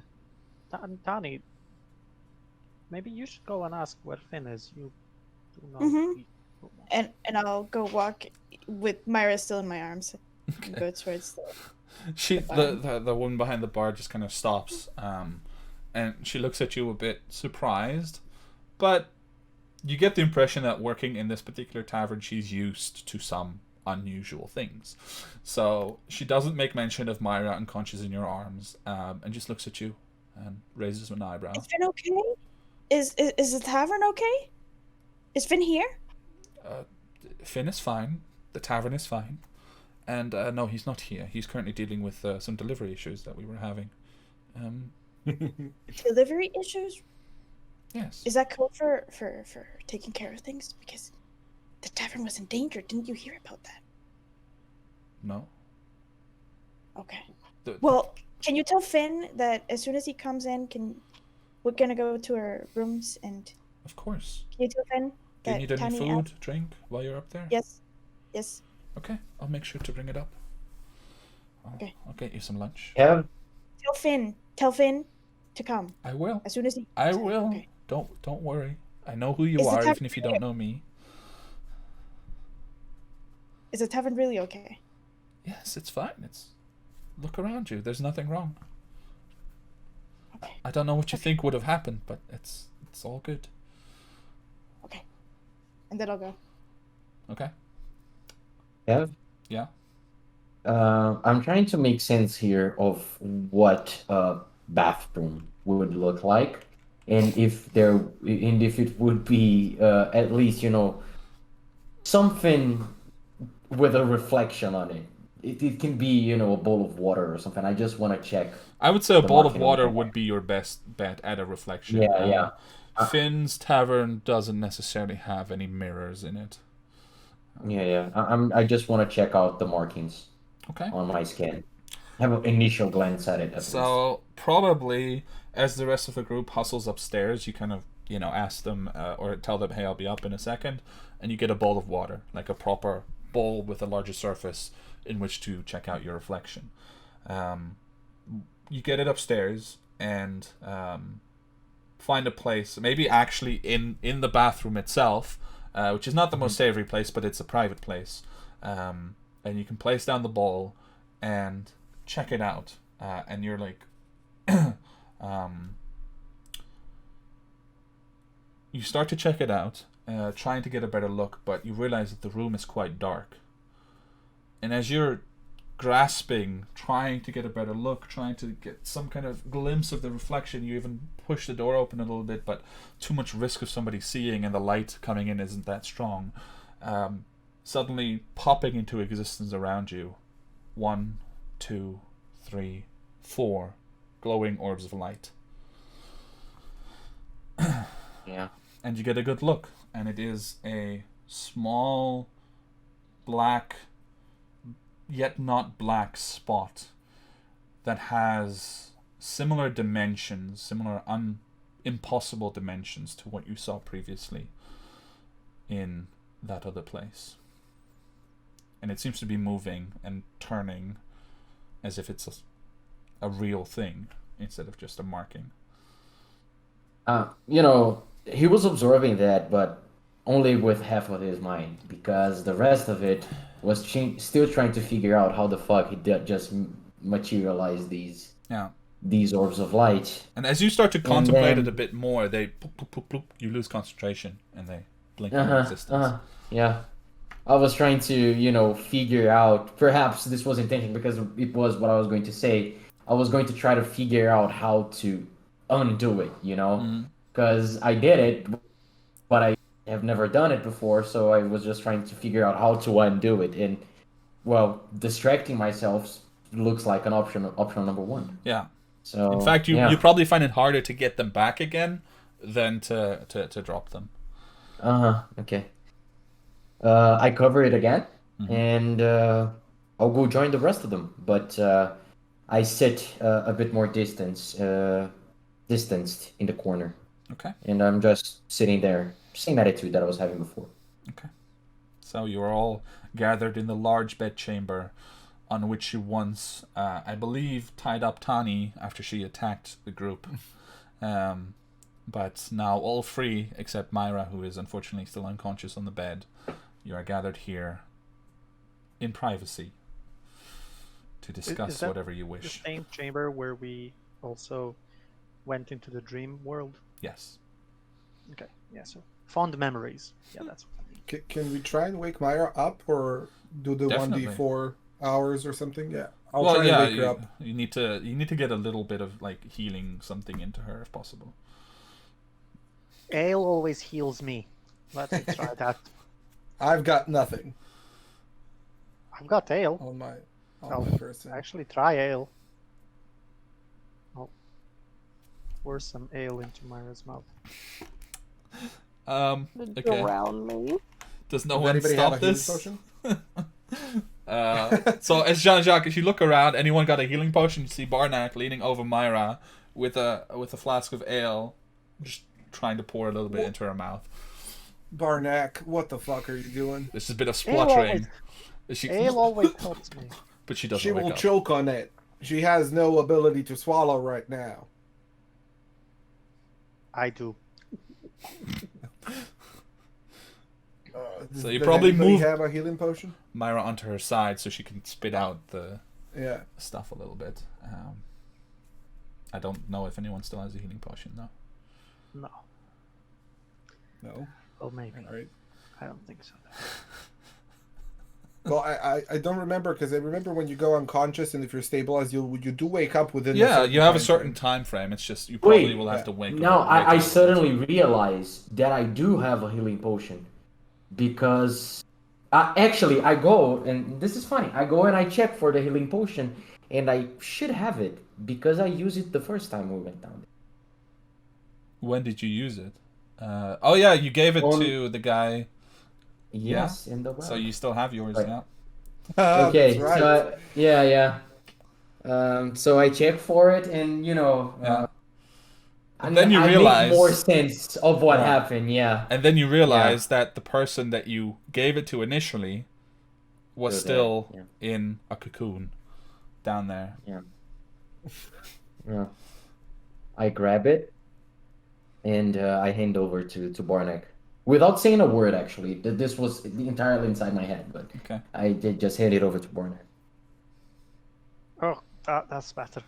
And this time with a healing potion instead of ale. I thought you were going to add the healing potion to the ale. No, And no, just no. drink it yourself. That would have been very Barnack. Alright, so go ahead and roll the dice for Myra's healing potion. Is it +2? It's a common healing potion, right, Bruno? Yes. Yeah, so it's 2d4 plus 2. And that is 8 health. So Myra, you regain 8 health. The first thing you smell as you wake up, in addition to the healing potion, which has the sort of, natural, wholesome fragrance, is definitely slightly shitty ale on your lips that you definitely didn't drink yourself. I definitely try to spit it up, but realize I've been also fed a healing potion, so I try not to spit it up. Yeah, oh. And Drink yeah. it up, lass. Yeah. Oh, my insides are. But who made a healing potion with ale? That doesn't That's make any actually sense. Holy shit, that's actually a good idea for business. That would. Anyway, I'll leave that for later. Welcome back, Myra. Good job on the first mission. Thanks for making sure I didn't die in there. It was because of Tani. Thank you. As this conversation's going, I am unsheathing my sword, the entire thing with the sheath and everything, removing the heavy parts of my armor, I'm just getting, let's say, casually dressed, if that's possible, but still with the headband around my neck and completely silent. Okay.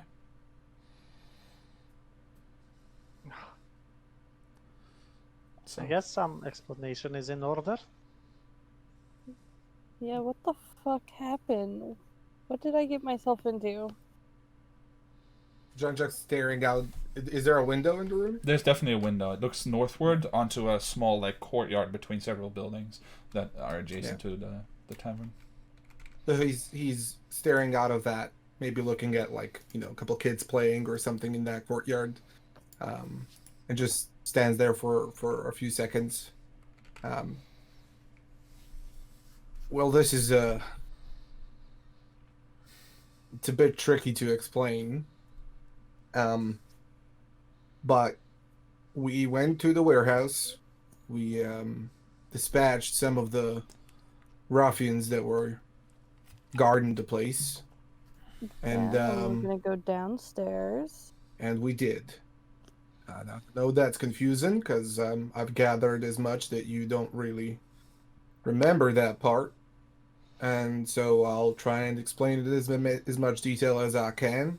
So I'll explain in detail everything that led up to the situation where we were all jettisoned into that other space, and very specific, room by room type of explanation, so that I paint. Okay, so you guys get a third party account essentially of what happened down there, not your own memories back, but rather Jean-Jacques' perception of things as you explored the rooms. You found those pillars with the magic on it, then you went northwards, you found the pool with acidic blood, you rescued someone, or at least sent them on their way to try to get out on their own, and then finally found a hole in the ground that seemed to lead deeper, along with supplies that implied that people set out from here to descend into that underground space, and then went in the other direction and found your way into the spider's lair with all of the descriptions of the person that you encountered, Arga's state, and the spider drakes that you ended up slaying up in the warehouse, before learning that each of you agreed to be put under and meet with the master, as it were. And at that point I stop, and if there were an internal monologue type of view that we could get, there would definitely be a lot of doubt in Jean-Jacques. Like he's trying to understand what might have happened with the rest, but also thinking of his tale. There's this nagging sense that he can't really trust them at this point to tell them the whole story, and he's just kind of trying to kind of figure out what to do at this point. And he says, at that point, each one of us, I would assume, was transported elsewhere. Our psyche was, at the very least. You mean out of the hatch? No. This would be like the time when we went to the dream, I think. Oh. I don't know the arcane nature of what was done, but I do believe that it was more akin to us being transported into a dreamlike state. Where Like with we mirrors, where we were spirits, or with packs. like with packs, I think. It was not when we went to the mirror. Anyway, I don't want to discuss arcane thermodynamics at this point and confuse y'all even more. If Barnak's still drinking, I'm just gonna reach over and grab it for my. Oh, Barnak's drinking, all right. Then I'll just steal it to take some. Well, go ahead.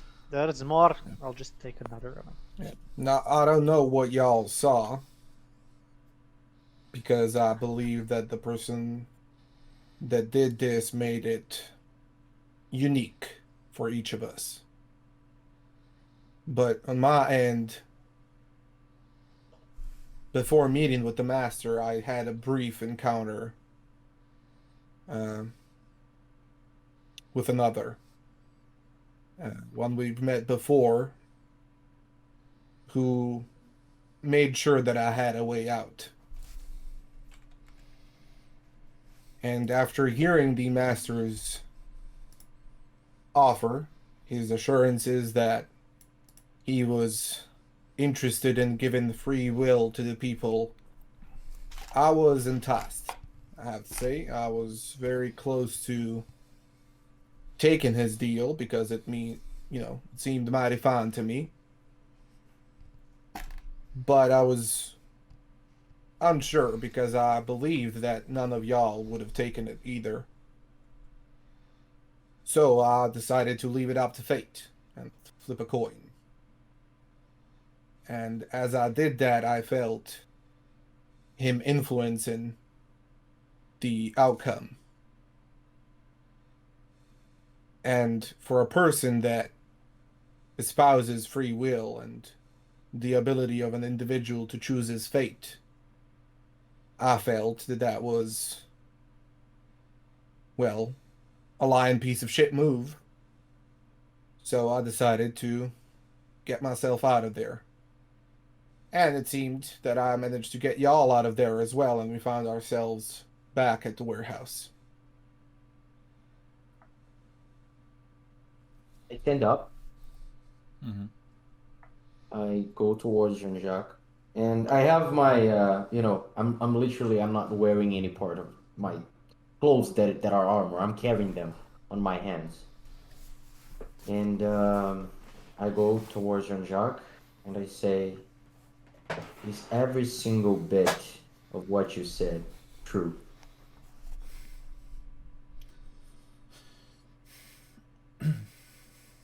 Now I'm trying to remember what I exactly I'm pretty said. sure that was all true. Like you. Yeah.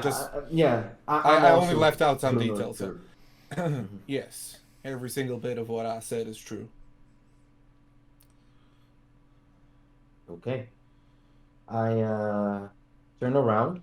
I'm heading towards the door, and I say, "I need to rest." And as I say that, I take a long look at my sword and say, "It's been a while since a good night of sleep.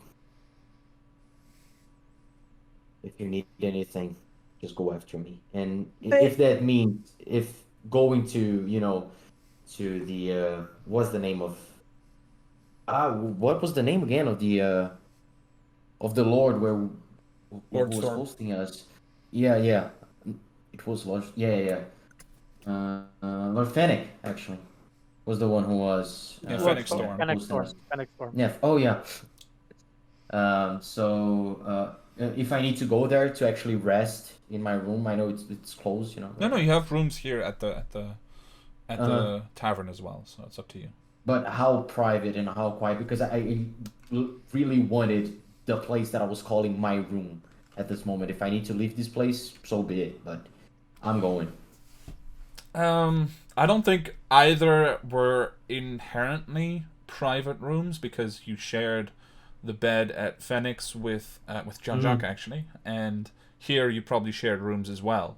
But you can obviously ask them to give you Yeah, one of the rooms that you guys rent here privately for a time. yeah, yeah. So I'd like to do that.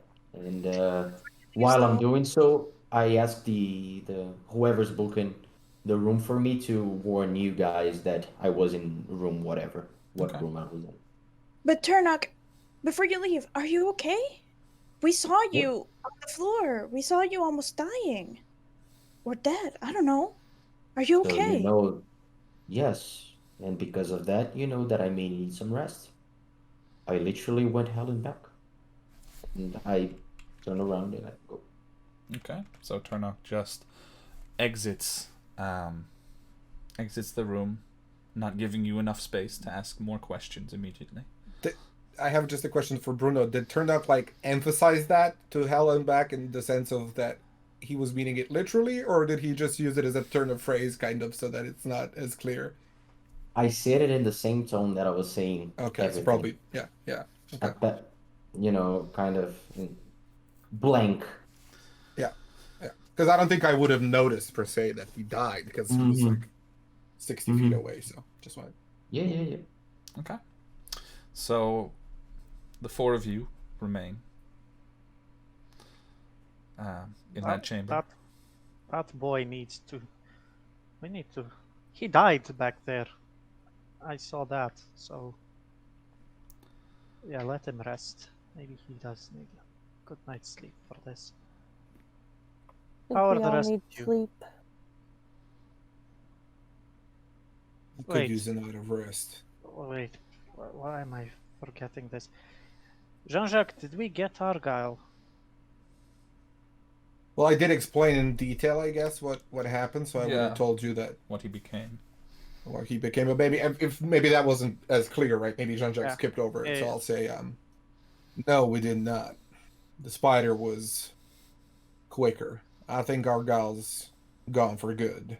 At least that Argyle.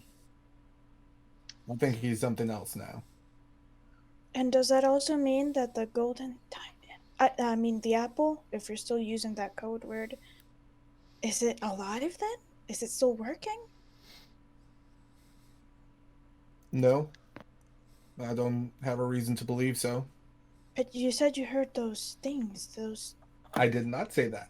I just Oh, said that sorry. I knew that it. No, it's okay. I was very particular about it. So I only said Yeah, that yeah. somebody from before helped me out, and that I Okay. figured out that I was being manipulated. Okay, so scratch that question. But I am So that- lying my ass off. So you. Yeah. So that means Argyle didn't actually want to burn the tavern? That's kind of, I guess, unclear. I think that they knew that that will be the easiest way for us to go there, but I don't believe that Finn is as big a deal for them as we originally thought. I think he was just a means to an end. Kevin, I sent you a message on Ah. Discord. Thank you. I think I also need rest as well, but if you believe that you did the right thing, then you probably saved our asses. So Mm-hmm. Well, one step closer to not being a tool. And we said no to a third thing. We're still ourselves. We owe that to you. Are we? yeah. I have to find myself. Yeah. Anyway, I guess it's time for us all to grab some rest, yeah? Yeah, yeah. I'll see you all in the morning. I need some time to myself as well, so gonna head out for a little bit. Yeah. Just come back in the morning. I will. Don't worry. It's still, off topic, Yes. but not that much. It's still quite early, right? It's like So- 1 p.m. Yeah, it's 1 p.m. Mm. Yeah, I thought This so. has been one hell of a day, and it's only 1 p.m. Myra, I don't usually do this, but do you want to stay with us? As in, do you want the contract to still be in effect? Because you almost died, and I don't feel good with people dying like that. So, do you want to stay? Hesitantly, yes. If what Jean-Jacques telling, well, if what Jean-Jacques is saying is true, we did a good. Well, you did a good thing, and I did a good. Well, everyone did a good thing. So maybe staying would be for the best. At least for now. Okay.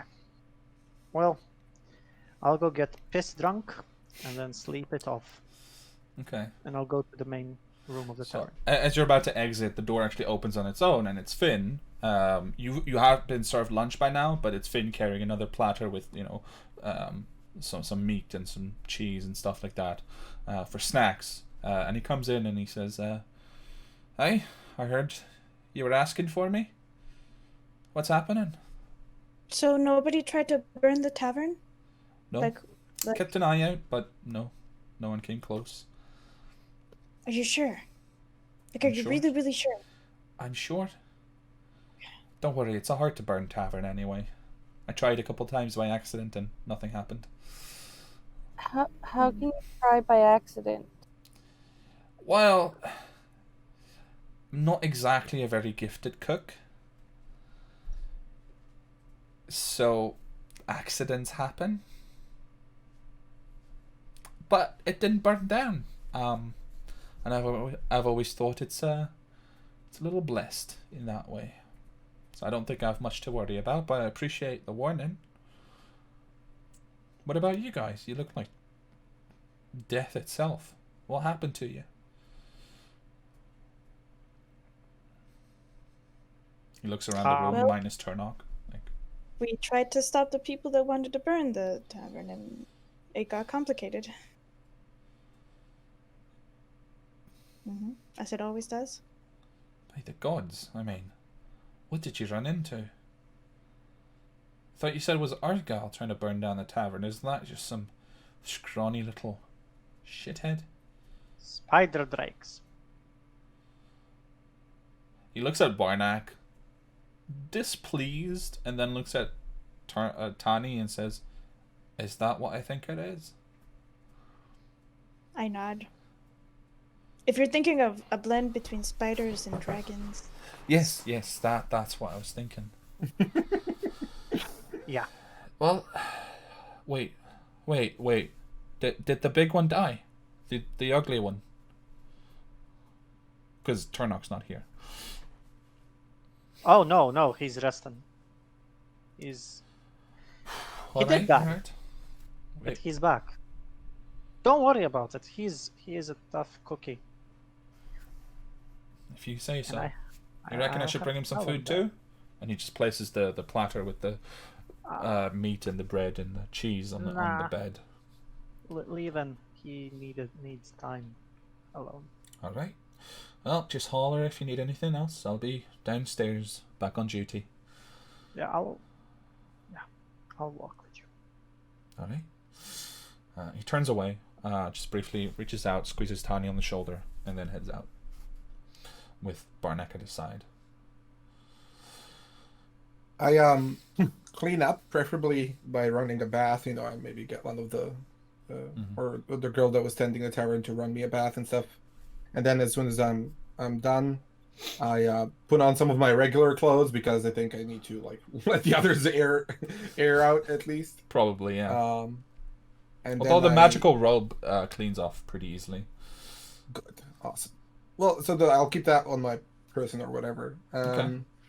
Then I'll, before leaving the tavern, I'll cast Disguise Self on myself. Okay. What do you look like? And I'll make myself look like half elf, pretty similar to Jean-Jacques, but just maybe change some features so that it's not, nobody can mistake me for me, but I Okay. won't change my appearance too much. And, you know, just very similar clothing, just different shades and slightly different Are you patterns. essentially just one of your cousins, maybe? Maybe, yeah, essentially. Okay. Yeah, I'll probably think back to, which one was it? It wasn't Jean-Pierre, but the one that was Jean that I Girard met. was a brother, I Jean think. Gerard. Yeah. That was a So I'll brother, turn though. into Jean Gerard. Okay. Yeah, I'll turn into Jean Gerard. Then I'll head over to the brothel where we Okay. fought. And I will spend the night with the drow Okay. entertainer if she's available. She definitely is. I don't know how much goes for the night. Was it 10 gold pieces? I think so, yeah. I'll have to look that up after the session. No, 'Cause I that's in my think notes that's from too way much. back. Well, for the whole think night, it single was a lot pieces more would because be she a was the nice prize. Yeah. I believe we're talking about the Siren's Repose. Yeah, I don't have the Yes. prices like ready. All right, well, you can tell me later and I can deduct. All right. So yeah, not a problem. And for the rest of you, so Turnock goes into his like private chamber now, and you can block the door and kind of make it more private just to be sure as well, if you wish. Barnack goes drinking at the bar, from what I could gather. And getting things back from the safe. Right. So yeah, at this point, by the way, after the Equinical, you guys can go and get your stuff out of the safe that you had left with Finn. And Myra and Tani, what are you guys doing? Well, I won't clean up. Okay. I'll sit cross-legged on whatever bed I'm in. I don't mind if it's this room or another. I don't mind sharing. And I'll take out the manual of gainful exercise and maybe attempt to start reading and stretching a little bit and Okay. That sounds good. So that's easily done. You can start reading and kind of start relaxing a little bit. If you do it in the chamber you were in, then it's the large bed on which Myra is also resting for a moment. But I believe Myra, at some point, excuses herself, if I understood your message correctly, and disappears from the room at least. And goes off on her own business as well. All right. So,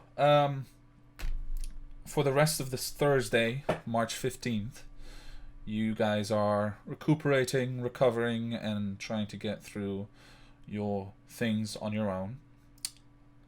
The one matter that we should address is Turnock. So Turnock, as you are alone in your chambers, do I understand correctly what you intend to do?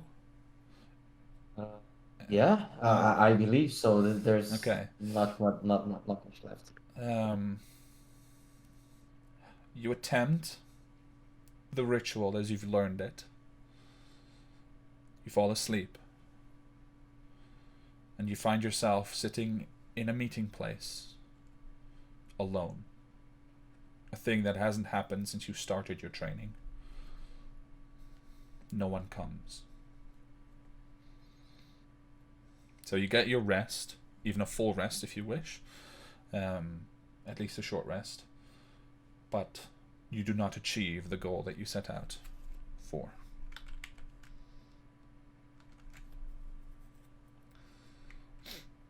Okay.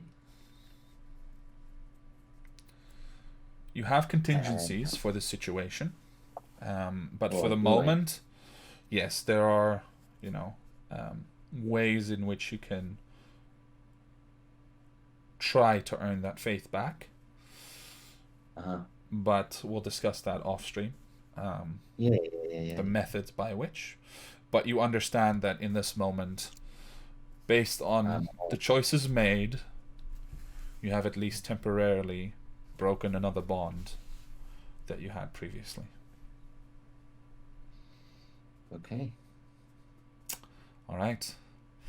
So, in a cold, cold city with dark clouds overhead, the Ashen Hearts for the time being, go their own ways, either leaving into the city or drinking at the bar or resting in their chambers, each with a heavy heart for their own reasons. And we'll pick it up next time at the start of Friday, when you guys can regroup and try to figure out where you're going to go next. Perfect. All right. So I want to get piss drunk, as in drunk to the brink of death. okay, so And then most of we'll you talk can completely. regroup tomorrow, and Barnack will be hopefully there. Yeah. Maybe still Yes. alive. Yes. All right, you guys. Thank you for playing. I know it was a bit shorter, but I think that was a very nice time to end it. Yeah, that was heavy stuff. I think you all have something to work with, and I'm excited to see what happens next. Terrible, terrible. Can we keep playing? Yeah. Forever. Yeah. Nice.